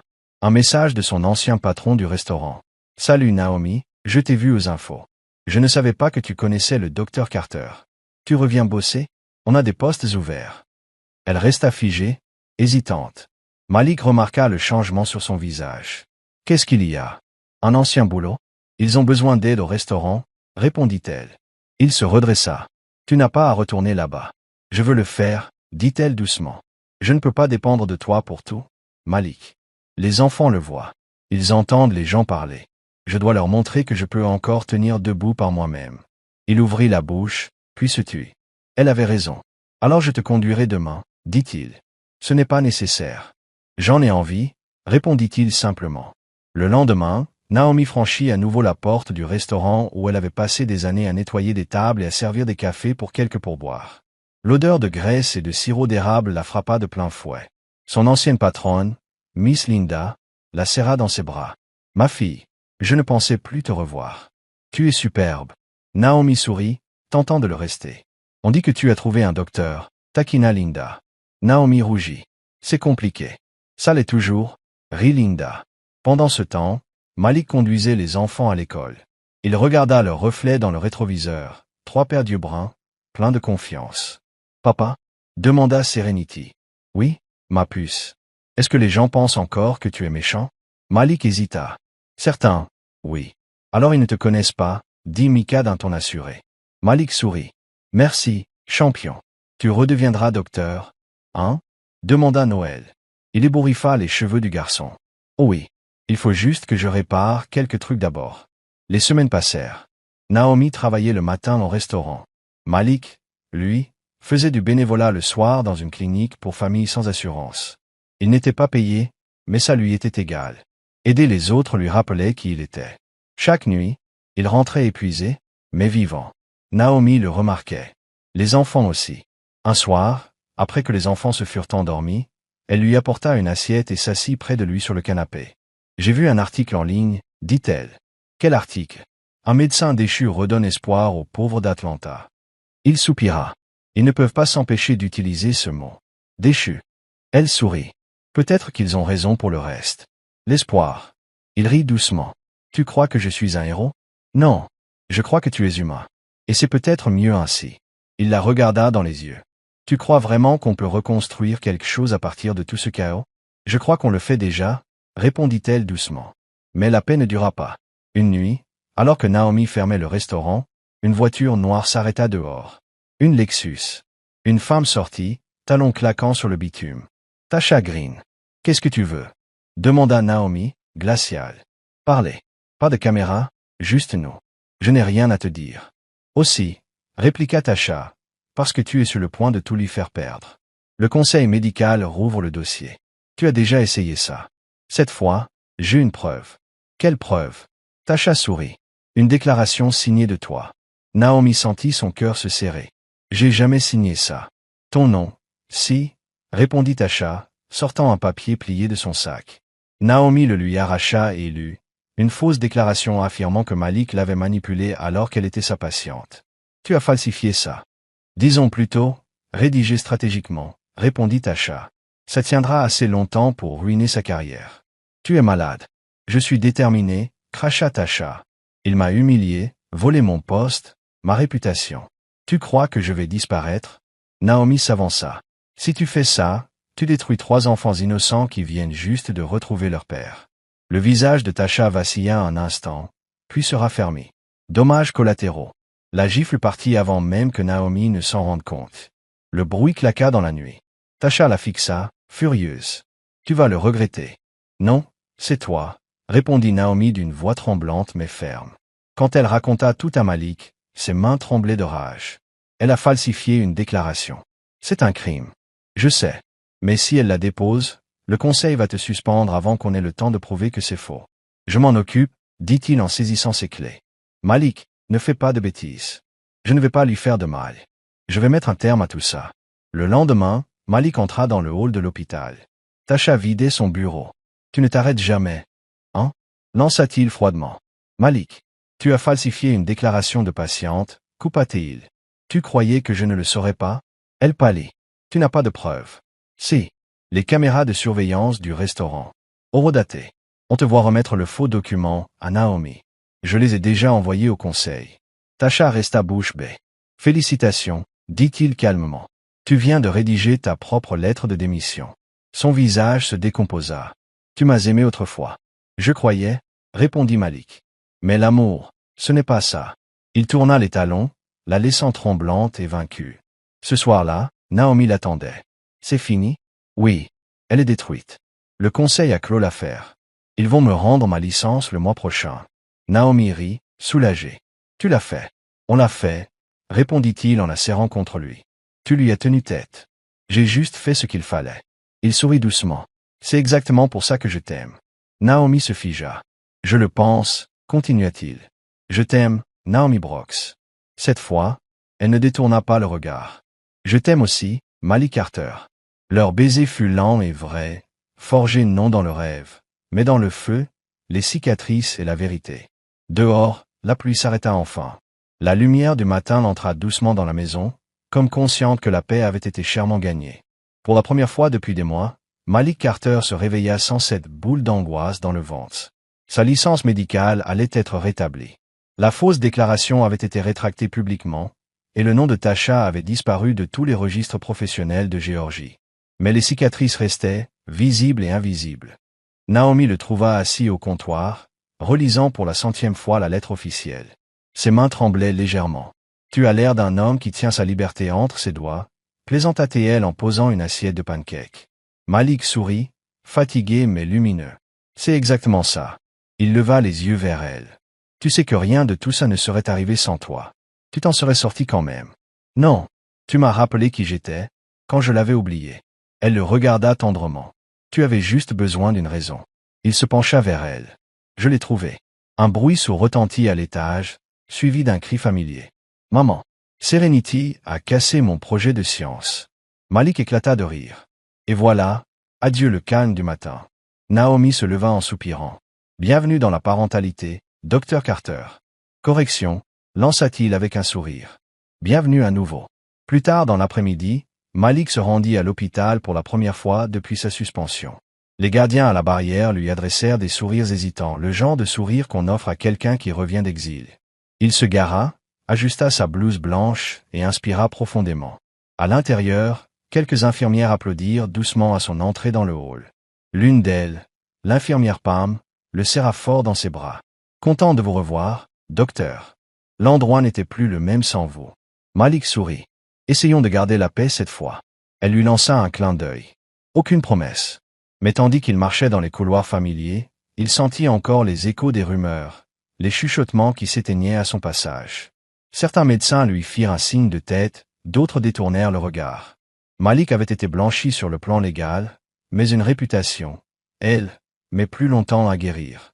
Pendant ce temps, Naomi était à la maison, en train de faire des cookies avec les triplés pour une collecte de fonds de l'école. La cuisine ressemblait à une explosion de bonheur. De la farine sur les nez, du chocolat sur les comptoirs, et des éclats de rire rebondissant sur les murs. Lorsque Cynthia entra, elle s'arrêta, souriante. « Seigneur, on dirait qu'une boulangerie a explosé ici. Ça fait partie du processus, » rit Naomi. « Non, » rectifia Cynthia, « ça fait partie du miracle. » Elle s'appuya contre le plan de travail. « Tu pensais revoir un jour tout ça? Ce genre de bonheur ?» Les yeux de Naomi s'embuèrent. « J'en rêvais, mais les rêves s'effaçaient toujours au réveil. Là, ça semble réel. » Cynthia lui prit la main. « Accroche-toi, ma chérie. Tu l'as mérité. » Ce soir-là, Malik rentra plus tôt que prévu. L'odeur des cookies le frappa d'abord, puis le son des rires. « On dirait que j'ai raté un concours de pâtisserie, » dit-il en entrant. « Papa » crièrent les enfants en courant vers lui. Mika s'agrippa à sa taille, Noël lui prit la main, et Serenity brandit fièrement un plateau de cookies difformes. « Devine lequel est le mien. » lança-t-elle. Malik les examina avec sérieux. « Hachem, je dirais celui qui a survécu à un tremblement de terre. » Serenity s'indigna. « Eh, c'est artistique. » Tout le monde éclata de rire, et, pour un instant, le poids des derniers mois s'évapora. Plus tard, après que les enfants furent couchés, Naomi et Malik s'assirent sur le porche, bercés par le chant des cigales d'été. « J'ai eu un début de journée difficile, » avoua-t-il. « Certains pensent encore que j'ai fait quelque chose de mal. »« Tu ne pourras pas changer tous les esprits du jour au lendemain, » répondit doucement Naomi. « Mais ceux qui comptent savent déjà la vérité. » Il hocha la tête, puis la regarda. « En parlant des esprits qui comptent, le tien. Où en est-il » Elle fronça légèrement les sourcils. « Qu'est-ce que tu veux dire ?» Il hésita. On avait dit qu'on prendrait les choses lentement, et je le pensais. Mais les enfants m'appellent déjà papa, et cette maison n'a jamais été aussi vivante. Je veux juste. Malik, dit-elle doucement, ne dis rien si tu n'es pas prêt. Il sourit faiblement. Je le suis. Je veux juste savoir si toi, tu le es. Naomi baissa les yeux, tordant nerveusement le bord de son pull. J'ai peur de croire aux fins heureuses. Chaque fois que je m'en approche, la vie me rappelle à quel point elle peut être cruelle. Alors laisse-moi te rappeler à quel point elle peut être douce, répondit-il en lui prenant la main. Elle leva les yeux vers lui, et ni vit ni pitié ni façade, juste un homme qui s'était battu pour elle, alors que rien ne l'y obligeait. Peut-être que je suis prête, murmura-t-elle. Les yeux de Malik s'adoucirent. C'est tout ce que je voulais entendre. Au fil des semaines, la vie retrouva son rythme. Malik commença à faire des consultations dans un centre de santé local pour familles défavorisées, tandis que Naomi aidait à organiser des événements scolaires. Leur complicité se renforçait, construite non sur un conte de fées, mais sur l'épreuve partagée. Mais tous les chapitres ne restèrent pas paisibles. Un soir, alors que Malik aidait Mika à faire ses devoirs, son téléphone sonna. Il fronça les sourcils en voyant le nom affiché. André Carter, son frère aîné. Il n'avait plus eu de nouvelles de lui depuis presque 10 ans. « Salut, docteur », répondit-il prudemment. « Malik », dit la voix grave d'André, calme, mais avec une tension en arrière-plan. « J'ai vu les infos. Tout le monde sait maintenant que mon frère est devenu un grand docteur au grand cœur. Ce n'était pas vraiment un choix, soupira Malik. Justement, c'est ce qui rend ça encore plus beau, ricana André. T'as toujours su retomber sur tes pattes. Qu'est-ce que tu veux? Pas grand-chose, répondit André. Juste une visite. J'ai entendu dire que t'avais une famille maintenant. J'aimerais bien les rencontrer. Malik sentit son estomac se nouer. André, j'apprécie ton appel, mais ce n'est pas le bon moment. Le ton de son frère se durcit. Tu es sûr? J'ai quelques vieilles dettes qui me collent à la peau. Je me disais qu'on pourrait parler de loyauté familiale. Des dettes? Qu'est-ce que t'as encore fait? André rit, un rire bas et inquiétant. Disons que certaines personnes pensent que tu me dois quelque chose. La ligne se coupa net. Cette nuit-là, Malik resta éveillé longtemps après que Naomi et les enfants se furent endormis. André avait toujours été une source d'ennui, joueur, arnaqueur, une ombre planant sur la lumière de Malik. Il ne l'avait pas revu depuis les funérailles de leur mère. S'il reprenait contact aujourd'hui, c'est que le danger approchait. Naomi bougea à côté de lui. « Tu ne dors pas ?» Il hésita. Les vieux fantômes reviennent frapper. Quel genre de fantômes? Il força un sourire. Des histoires de famille. Rien dont tu doives t'inquiéter. Mais elle n'était pas dupe. Tu as l'air inquiet. Je vais gérer, murmura-t-il. Je te le promets. Quelques jours plus tard, Malik trouva une enveloppe glissée sous la porte. À l'intérieur, une photo. André, debout à côté d'un SUV noir, encadré par 2 hommes à l'air menaçant. Au bas de la photo, des mots griffonnés. La famille aide la famille, ou la famille paie. Le sang de Malik se glaça. Il alla directement dans le bureau, verrouilla la porte et composa un numéro qu'il connaissait par cœur. Détective Vance. C'est Carter. J'ai besoin d'un service. Off the record. Le lendemain soir, Naomi remarqua son air absent. Il avait été silencieux tout le dîner, perdu dans ses pensées. Malik, dit-elle enfin, quelque chose ne va pas. Tu es ailleurs depuis des jours. Il soupira. C'est mon frère. André. Ses yeux s'écarquillèrent. Celui qui avait disparu? Oui. Il est de retour, et pas dans le bon sens du terme. Qu'est-ce qu'il veut? De l'argent, des contacts, peut-être les deux. Et s'il n'obtient pas ce qu'il veut? Il s'interrompit. Naomi porta la main à sa bouche. Les enfants? Ils sont en sécurité, rassura-t-il aussitôt. J'ai déjà parlé à un détective. Mais je dois régler ça avant que ça dérape. Le cœur de Naomi battait à tout rompre. Tu n'iras pas seul. Je dois le faire. Non, dit-elle d'une voix tremblante mais ferme. Pas cette fois. À chaque problème, tu veux tout porter seul. Mais cette fois, c'est notre famille. Il la regarda, bouleversé, partagé entre peur, fierté et amour. Alors on y fera face ensemble, murmura-t-il. Naomi hocha la tête, les larmes aux yeux. Ensemble. Cette nuit-là, alors que le tonnerre grondait au loin, Malik observait la tempête à travers la fenêtre. Son reflet lui faisait face solide, intact, forgé par les épreuves. Derrière lui, les bras de Naomi vinrent entourer sa taille. « Tu crois qu'il viendra vraiment ?» demanda-t-elle. « Je ne sais pas, » répondit Malik à voix basse. « Mais s'il vient. » Il se tourna vers elle et la serra fort. Il apprendra ce que famille veut vraiment dire.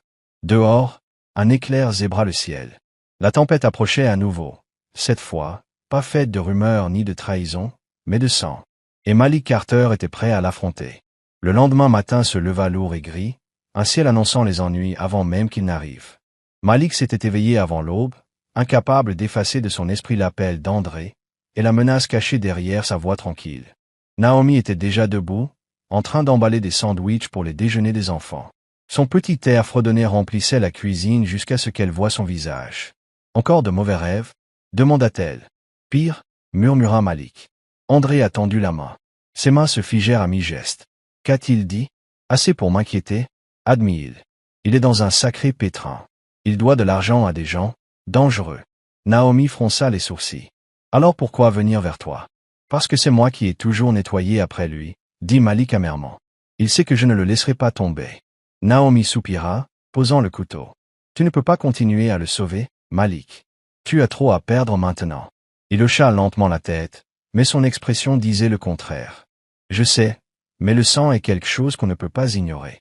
Cet après-midi-là, Malik déposa les triplés à l'école avant de se rendre en ville pour rencontrer le détective Vance dans un petit dîner sur Peachtree.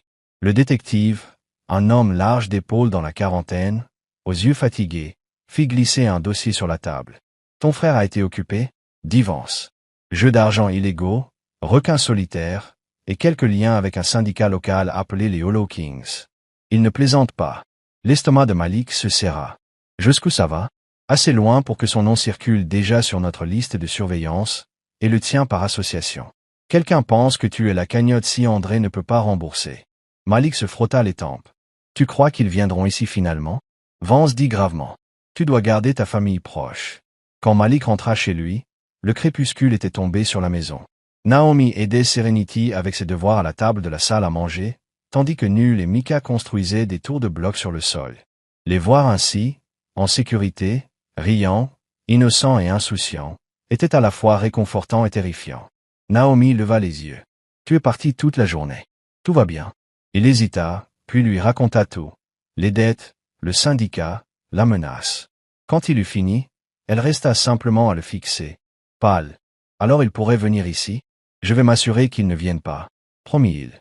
Elle secoua la tête, la voix tremblante. « Tu ne peux pas nous protéger de tout, Malik. » Il s'approcha d'elle, lui prenant doucement le visage entre les mains. « Peut-être pas, mais je peux essayer. » Cette nuit-là, après que les enfants furent couchés, Malik s'installa dans son bureau, fixant la lumière vacillante de la lampe de bureau. Son téléphone vibra à nouveau, le nom d'André s'afficha sur l'écran. « Qu'est-ce que tu veux ?» répondit-il. « À l'aide. » La voix d'André était rauque. « Ils viennent pour moi, Malik. Je ne savais pas à qui j'avais affaire. »« Où es-tu ? » ?»« Quartier des entrepôts, quai Neuf. »« S'il te plaît, frère. » Ils ont dit qu'ils. La ligne se coupa, laissant place à un grésillement. Malik se leva immédiatement, attrapant ses clés. Naomi apparut à l'embrasure de la porte, les yeux écarquillés. « Où vas-tu ? » ?»« Quai Neuf, » dit-il, la voix tendue. « André est en danger. »« Malik, non. Je ne peux pas le laisser mourir, Naomi. » Elle s'avança, lui prenant le bras. « Si tu y vas seul, tu pourrais ne pas revenir. Laisse-moi appeler Vance. » Il hésita, puis hocha la tête. « D'accord, mais j'y vais quand même. » La nuit s'était transformée en nuage d'orage lorsque Malik atteignit les docks. L'air sentait le sel et le métal, lourd de tension. Il se gara à un pâté de maison et se déplaça silencieusement entre des piles de containers rouillés. Des voix résonnaient devant lui, rugueuses et colériques. Il se pencha autour d'un coin.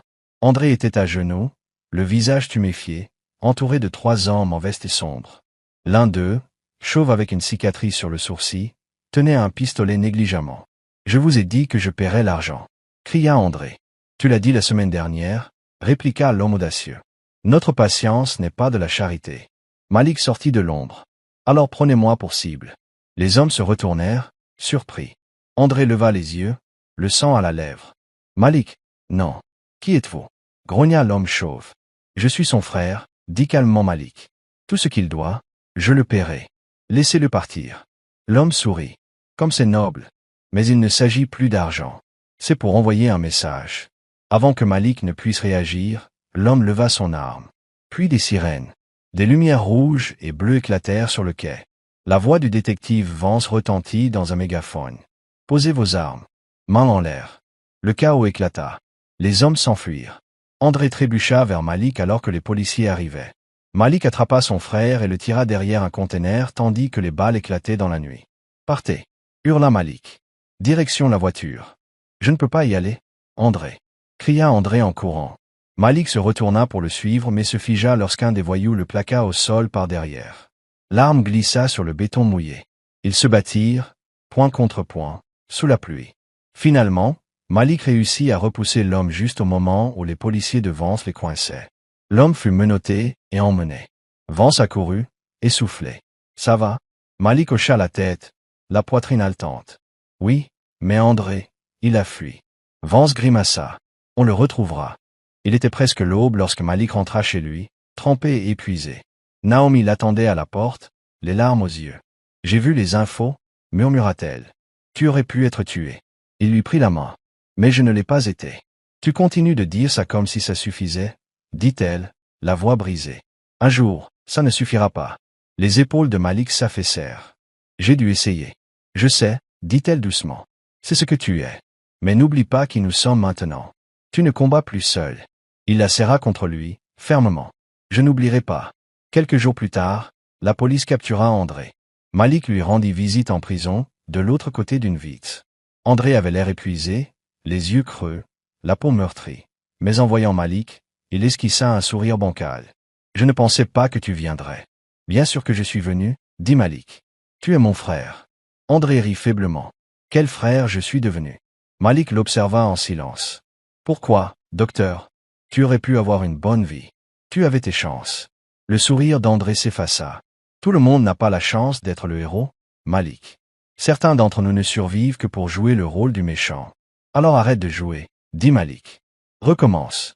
Tu peux encore réparer ça. » André secoua la tête. « Tu as déjà essayé de réparer quelque chose qui est brisé en deux? » « Tous les jours, » murmura Malik. André cligna des yeux, des larmes se formant. « T'as toujours été le bon. »« Non, je suis juste celui qui s'est toujours relevé. » Quand Malik rentra chez lui, les triplés construisaient une cabane avec des couvertures dans le salon, leur rire résonnant dans toute la maison. Naomi était assise à proximité, souriante devant ce chaos. Il resta un instant dans l'embrasure de la porte, les regardant, une vague d'émotions le submergeant. Soulagement, gratitude, paix. Naomi leva les yeux. « Ton frère va bien? »« Il est vivant, » dit simplement Malik. « C'est un début, » acquiesça-t-elle. « Et toi ?» Il sourit faiblement, commençant enfin à respirer à nouveau. Naomi lui prit la main, leurs doigts s'entrelacèrent. « Alors peut-être que maintenant, on peut vivre. » Il l'embrassa sur le front. « Oui, peut-être que maintenant, on peut. » Dehors, la tempête était passée, laissant le monde propre et neuf. À l'intérieur, la famille Carter s'asseyait sous la lueur de la lampe du salon, un patchwork d'âmes en guérison liées non seulement par le sang, mais par un amour qui refusait de se briser. Pour la première fois depuis longtemps, Malik se sentit certain d'une chose. Quoi qu'il arrive, ils y feront face ensemble. L'air d'automne portait un calme rare autour de la maison Carter, trop tranquille au goût de Malik. Après des années à guérir les autres, à trancher le chaos avec des mains sûres, rien à l'école de médecine ne l'avait préparé à ce que ça faisait de devoir opérer sa propre vie. Les blessures ici étaient plus profondes, plus anciennes, plus personnelles. L'arrestation d'André avait offert un calme temporaire, mais au fond de lui, Malik sentait que la tempête n'était pas vraiment passée. Ce matin-là, Naomi nettoyait le porche tandis que les triplés se poursuivaient dans le jardin. Leur rire aurait dû être rassurant, et pourtant la poitrine de Malik était lourde. Il venait de raccrocher avec le détective Vance, qui venait de lâcher une nouvelle bombe. « Malik, nous avons fouillé les affaires d'André. On a trouvé quelque chose que tu voudras voir. Ça concerne ton père. » Malik n'avait pas répondu, il était resté là, assis, le téléphone serré dans sa main tandis que Vance décrivait une vieille lettre scellée dans une enveloppe avec le nom de Malik inscrit dessus. Maintenant, des heures plus tard, cette même enveloppe reposait toujours fermée sur son bureau. Naomi remarqua le changement sur son visage dès qu'elle entra. Quelque chose ne va pas. Il souleva légèrement l'enveloppe. Le détective Vance a trouvé ça chez mon père. Elle fronça les sourcils. Ton père est mort depuis des années. Non? 22 ans, murmura Malik doucement. Il est mort quand André et moi étions encore au lycée, ou du moins, c'est ce que je croyais. Que veux-tu dire? Il hésita, les doigts traçant le bord du papier. Vance a dit que l'écriture datait de quelques mois après sa mort supposée. Les yeux de Naomi s'écarquillèrent. Donc tu penses? Je ne sais pas quoi penser, admit-il, mais s'il y a ne serait-ce qu'une chance. Elle s'approcha. Alors ouvre-la. Malik déchira lentement l'enveloppe. À l'intérieur se trouvait une seule feuille pliée, jaunie par le temps. L'écriture de son père, penchée et soignée, traversait la page. Il commença à lire à voix haute. « Mes fils, si vous lisez ceci, cela signifie que la vérité a enfin émergé. J'ai fait des choix qui vous ont mis en danger et j'ai dû disparaître pour vous protéger. Les gens pour qui je travaillais, des hommes comme les Hollow Kings, ne pardonnent pas facilement. André s'est trop rapproché de mon passé, et je crains qu'il ne suive mon même chemin. Malik, toi tu es différent. Tu as mes mains, les mains qui guérissent. Ne les laisse jamais devenir des mains qui blessent. Si je ne reviens pas, promets-moi de le protéger, même quand il ne le mérite pas. » La voix de Malik se brisa. Il s'assit en arrière, le poids des années pesant sur lui.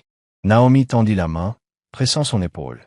Donc le chaos d'André n'est pas juste le sien, c'est l'héritage de ton père. Il hocha lentement la tête. Et maintenant, tout est revenu à la case départ.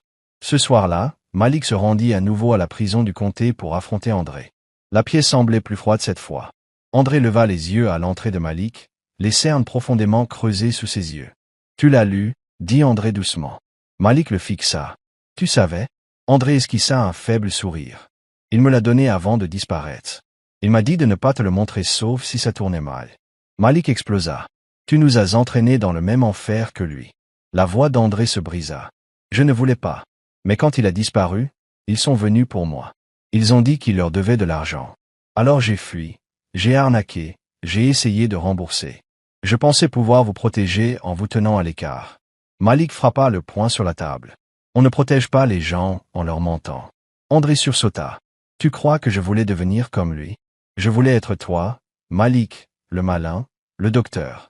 Mais la vie ne m'a pas donné de bourse, elle m'a donné la survie. » La colère de Malik s'adoucit, remplacée par la pitié et l'épuisement. « Tu n'as pas à continuer de fuir, docteur. Ça s'arrête ici. » André leva les yeux, vitreux. « Tu y crois vraiment? Tu ne sais pas avec quel genre d'homme papa s'est mêlé. Tu crois que les Hollow Kings disparaissent juste comme ça? » Malik avala difficilement. « Alors on les affrontera ensemble. » André le fixa, puis esquissa un faible sourire. Toujours le héros. De retour à la maison, Naomi l'attendait sur le porche. Malik s'assit à côté d'elle en silence, la nuit lourde de tension. « Alors, dit-elle enfin, ton père n'était pas celui que tu pensais. »« Non, » admit Malik. Il ne travaillait pas dans l'acier comme il le prétendait. Il travaillait pour les Hollow Kings, probablement pour blanchir de l'argent pour eux, et quand il a voulu sortir, ils ont simulé sa mort. Naomi fronça les sourcils et suivit son regard vers André. « Il semble que oui, » hésita-t-elle avant de demander. « Et toi, tu penses que tu as été épargné pour une raison ?» Il la fit rire légèrement. « Épargné ou testé? Je ne sais plus. » Naomi se tourna vers lui. « Peut-être les deux. » Il la regarda. « Tu n'as pas l'air effrayé. » Elle sourit faiblement. « J'ai affronté pire que des secrets, Malik. Tu oublies. J'ai été sans abri, fauché et le cœur brisé. Le danger ne me fait plus peur. Perdre les gens que j'aime, oui. » La gorge de Malik se noua. « Alors je vais faire en sorte que tu ne perdes plus jamais personne. » Le lendemain matin apporta de nouvelles inquiétantes. Le détective Vance appela à nouveau, le ton urgent. « Malik, André s'est échappé de la garde la nuit dernière. » Malik se figea. « Quoi? » Il a maîtrisé un garde pendant le transfert. Il a laissé un mot disant « Je dois finir ce que papa a commencé. » L'esprit de Malik s'emballa. « Mais qu'est-ce que ça veut dire ?» Vance soupira. « Aucune idée. Mais s'il va après les Hollow Kings, ça ne finira pas bien. Protège ta famille. J'appellerai quand j'en saurai plus. » Quand Malik raccrocha, Naomi le regardait déjà, la peur se lisant sur son visage. « Qu'est-ce qui s'est passé? » « André est parti, » dit-il d'un ton sombre. La main de Naomi vola à sa bouche. « Mon Dieu! Il poursuit des fantômes, » murmura Malik. « Et les fantômes ont des armes. » 3 nuits plus tard, le téléphone de Malik sonna à nouveau, numéro inconnu. Il décrocha, la voix tendue. « Docteur Carter. » La voix était profonde, douce et inconnue. « Ton frère est avec nous.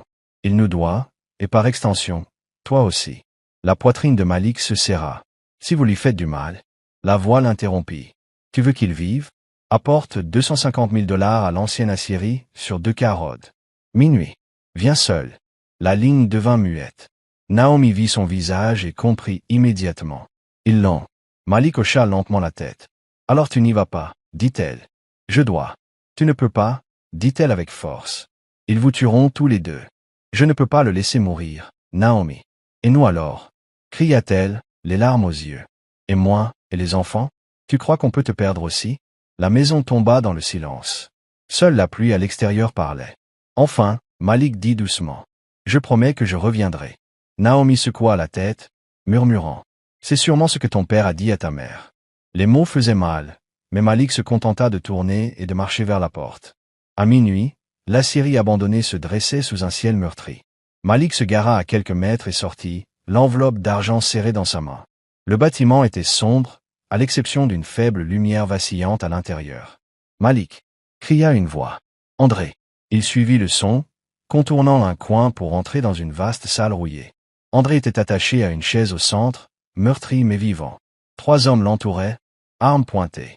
L'un d'eux, grand, avec des tatouages montant jusqu'au cou, sourit. Juste à l'heure, Doc. Malik leva l'argent. Laissez-le partir. Vous avez l'argent. C'est fini. L'homme saisit l'enveloppe et l'ouvrit, comptant les billets. 1/2 million, c'est le prix, pas un quart, dit-il. Ce n'était pas l'accord. L'homme sourit froidement. L'accord a changé. Il arma son pistolet. Avant que Malik ne puisse réagir, le bruit des sirènes déchira à nouveau la nuit. Des projecteurs inondèrent la cour de lumière. Police, posez vos armes. Les hommes s'enfuirent en criant des malédictions. Malik se jeta en avant et libéra André. Allez, cria-t-il, en le tirant vers la sortie. Des tirs éclatèrent. Malik sentit une vive douleur à l'épaule, mais il continua. Ils traversèrent la porte latérale pour retrouver l'air libre où les officiers affluaient. Le détective Vance accourut. Ça va? Malik hocha la tête, le sang s'infiltrant à travers sa manche. Ça va. André s'effondra à côté de lui, haletant. On dirait que les fantômes de papa nous ont enfin rattrapés. Malik le regarda, douleur et amour se mêlant dans ses yeux. Alors enterrons-les pour de bon. Le lendemain matin, le soleil perça à nouveau, clair et doré cette fois. Naomi ouvrit la porte et trouva Malik sur le porche, le bras en écharpe, mais vivant. Elle se couvrit la bouche en sanglotant. « Tu es vraiment là. » Il sourit faiblement. « Je t'avais dit que je reviendrais. » Naomi se jeta dans ses bras, les larmes coulant librement. « Ne me fais plus jamais aussi peur. » Il la serra contre lui. Plus de fantômes. J'en ai fini à l'intérieur. Les triplés accoururent vers lui, leurs voix se chevauchant. « Papa, tu es blessé. On a eu si peur. » Malik s'agenouilla, ignorant la douleur, et les serra tous contre lui. « Vous m'avez manqué aussi, plus que vous ne pouvez l'imaginer. » Alors que Naomi les observait, elle réalisa quelque chose. L'homme qui portait autrefois le poids du monde portait désormais quelque chose de bien plus lourd, et bien plus beau. Une famille. Ce soir-là, Malik s'assit sur le porche avec Naomi, regardant le soleil se coucher, embrasant l'horizon d'orange. « Tu penses que ton père est encore en vie quelque part ?» demanda-t-elle doucement. Il secoua la tête. « Non, mais je crois qu'il serait fier que nous ayons enfin cessé de fuir. » Elle sourit. « Alors gardons-le ainsi. » Malik lui embrassa la main doucement. Pour toujours. Pour une fois, il n'y avait plus de tempête, seulement la paix et la douce promesse du lendemain. La première lumière du matin inonda la maison des Carter, non comme un avertissement, mais comme une bénédiction silencieuse. La maison, jadis emplie de murmures de peur et de tensions nocturnes, bourdonnait à nouveau de vie. La tempête était passée. Malik Carter s'assit à la table de la cuisine, le bras encore en écharpe, mais le cœur plus léger qu'il ne l'avait été depuis des années. En face de lui, Naomi versait du café, son peignoir flottant autour de sa taille, ses cheveux auréolés par la lumière du soleil. « Tu es sûr de ne pas vouloir te reposer ?» demanda-t-elle doucement. Il sourit. « J'ai assez reposé. Aujourd'hui, je commence à vivre à nouveau. » Naomi posa sa tasse et croisa son regard. « Tu as déjà vécu, Malik. Juste pas pour toi. » Il prit sa main. « Alors peut-être qu'aujourd'hui, je commence à faire les deux. » Dehors, les rires des triplés résonnaient alors qu'ils couraient pieds nus dans le jardin, poursuivant des bulles qui scintillaient comme de petites promesses. Malik les regarda et murmura. « Il mérite un nouveau départ. » Naomi suivit son regard, sa voix chaleureuse. « Toi aussi. » Plus tard dans la matinée, Malik se tenait devant une foule de membres de la communauté au Southside Wellness Center nouvellement rénové, où il avait été invité à diriger une nouvelle initiative, un programme de santé gratuit pour les familles défavorisées. Des journalistes étaient présents, mais moins nombreux qu'avant. Les tabloïds et chasseurs de scandales avaient disparu. Désormais, les caméras appartenaient à de vrais journalistes locaux, couvrant quelque chose de rare, la rédemption. Une bannière derrière lui proclamait « Des mains qui guérissent ». Le docteur Malik Carter revient à la maison. Il monta sur le podium, le murmure des voix s'apaisant autour de lui. « Quand j'ai perdu ma licence, commença-t-il, je pensais que mon but m'avait été enlevé. Mais le but n'est pas quelque chose que le monde vous donne. C'est quelque chose que vous gardez même quand personne d'autre n'y croit. » Un murmure d'accord parcourut la foule. Il continua, la voix ferme. « Cette ville m'a élevé. Elle a vu le meilleur et le pire de moi. Et maintenant je suis ici pour redonner, non pas comme un docteur en quête de titre, mais comme un homme qui a vu la douleur de près. » Il fit une pause, scrutant les visages. Naomi au premier rang, les triplés sur ses genoux, et Cynthia à côté d'eux, rayonnante. Malik esquissa un faible sourire. À tous les enfants qui pensent que leur passé définit leur avenir, ce n'est pas le cas. À tous les parents qui se sentent avoir échoué, vous ne l'avez pas fait. La guérison ne commence pas à l'hôpital. Elle commence à la maison. Les applaudissements éclatèrent, mais les yeux de Malik étaient rivés sur Naomi, qui lui fit signe. « Je suis fier de toi. » Après la cérémonie, Malik et Naomi traversèrent la cour main dans la main. Une brise douce faisait bruisser les nouveaux arbres plantés à l'entrée, chacun portant une plaque au nom d'un donateur ou d'un membre de la communauté ayant contribué à la reconstruction du centre.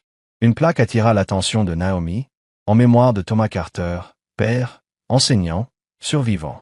Malik se figea. « C'est le nom de mon père. » Naomi traça les lettres du doigt. « Le détective Vance a dû faire ça. » « Il ne m'a rien dit, » murmura Malik. Naomi sourit. « Peut-être savait-il que tu préférerais le découvrir toi-même. » Malik posa sa main sur la plaque, murmurant. « Repose en paix, papa. Je m'occupe du reste. » Ce soir-là, la maison embaumait la cannelle et la tarte aux pommes.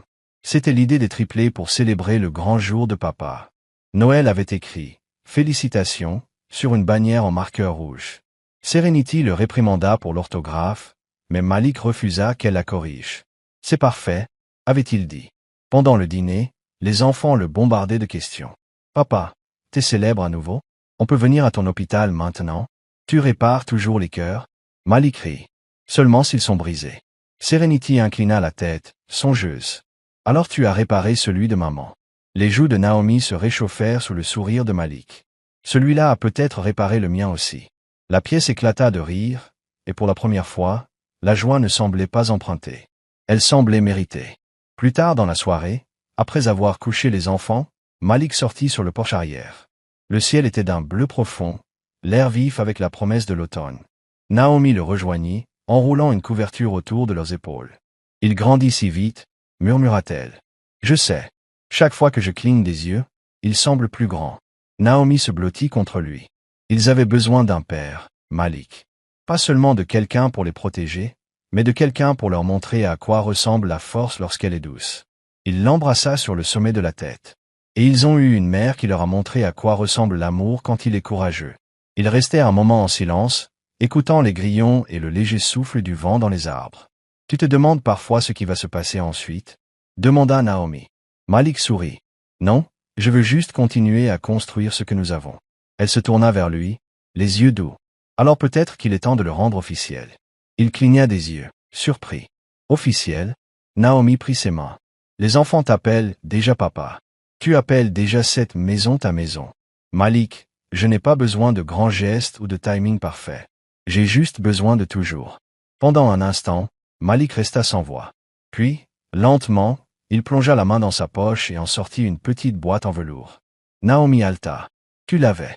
Depuis des semaines, » admit-il en souriant, « j'attendais le bon moment. » Elle éclata de rire à travers ses larmes. « Tu es impossible. » Il s'agenouilla, la lumière du porche illuminant son visage. « Naomi Brooks, veux-tu m'épouser ?» Sa réponse vint sans hésitation, sans peur. « Oui, 1000 fois oui. » Les mois suivants s'écoulèrent comme des rayons de soleil à travers des fenêtres ouvertes, lents, dorés, remplis de paix. Leur mariage fut intime, célébré dans le même centre communautaire où Malik avait reconstruit sa réputation. Naomi descendit l'allée dans une simple robe ivoire, tenant la main des triplés qui portaient fièrement des fleurs sauvages à la place des bouquets. Quand Malik la vit, il retint son souffle, non parce qu'elle était parfaite, mais parce qu'elle semblait réelle, une femme ayant survécu aux tempêtes et choisi de s'épanouir malgré tout.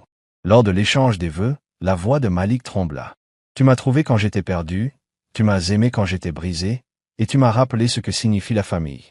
Je promets de protéger cette maison, nos enfants et toi pour chaque demain qui nous sera donné. » Les yeux de Naomi scintillèrent. « Tu m'as appris que la force n'est pas bruyante. Elle est constante. Que l'amour n'est pas sauvetage, il est foi. Je promets de rester à tes côtés, pas derrière toi, de me battre pour nous et jamais contre nous. » Quand Malik l'embrassa, les triplés acclamèrent, et même le détective Vance, debout à l'écart, applaudit avec un sourire fier. Les semaines devinrent des mois, et la vie se stabilisa dans quelque chose de presque parfait. La clinique de Malik prospérait. André, ayant purgé sa peine et suivi une réhabilitation, commença à y faire du bénévolat, discrètement. Humblement, Malik pardonna, non pas parce que c'était facile, mais parce que c'était nécessaire. La rédemption, dit-il un jour à André, ce n'est pas oublier ce que tu as fait. C'est choisir qui tu seras ensuite. André hocha la tête. Alors je choisirai mieux. Un après-midi frais, Malik et Naomi emmenèrent les enfants au parc. Le soleil descendait bas, peignant le ciel de rose et d'ambre. Serenity faisait des roues. Null et Mika descendaient la colline à vélo. Naomi les observait, la main posée sur la poitrine de Malik. « Tu penses à tout le chemin parcouru ?» Il sourit. « Chaque jour. Tu m'as sauvé la vie, murmura-t-elle. Il secoua la tête. « Toi, tu as sauvé la mienne. » Ils restèrent silencieux, le monde autour d'eux doux et doré. Alors que le crépuscule tombait, Malik portait Null, somnole, dans ses bras. Le garçon bougea et murmura. « Papa, ça veut dire quoi? Pour toujours ?» Malik sourit. « Pour toujours, ça veut dire que quoi qu'il arrive, on ne se laissera jamais tomber. » Noël bâilla. « Alors nous sommes pour toujours. »« Non, toujours, » murmura Malik. Naomi lui jeta un regard en rentrant à la maison sous la lumière déclinante. Les rires des enfants précédaient leurs pas, les lampadaires s'allumant un à un. Pour la première fois depuis longtemps, Malik se sentit complètement en paix, sans attendre la prochaine tragédie, sans être hanté par le passé, juste ici. C'était ça, protéger sa famille, non pas par la violence ou le sacrifice, mais par la présence et un amour qui dure. Cette nuit-là, après que les enfants furent couchés, Malik s'assit près de la fenêtre, les lumières de la ville scintillant au loin. Naomi se blottit contre lui, les yeux à moitié fermés. « Tu te souviens quand on pensait que tout s'effondrait ?» murmura-t-elle. Il gloussa doucement. « Quelle fois? Toutes. Si je devais revivre chaque tempête pour finir ici, je le referais, dit-il en lui écartant une boucle de cheveux de la joue. Naomi sourit, endormie et satisfaite, puis « Promets-moi quelque chose. N'importe quoi. Quand la vie sera calme, ne cherche pas un nouveau combat. Laisse la paix suffire. » Malik l'embrassa sur le front. « Je promets. » Dehors, le vent murmurait à travers les arbres, portant les rires d'une maison autrefois brisée, mais maintenant rayonnante de vie. À l'intérieur, les Carter dormaient ensemble, complets, sans peur. Et pour la première fois, l'histoire ne se termina pas par la douleur, la perte ou des questions sans réponse. Elle se termina par l'amour. Pas celui qui s'éteint quand la musique s'arrête, mais celui qui continue doucement pour toujours. Voici la fin de l'histoire. Si j'ai pu égayer votre journée, monsieur, vous avez illuminé la mienne.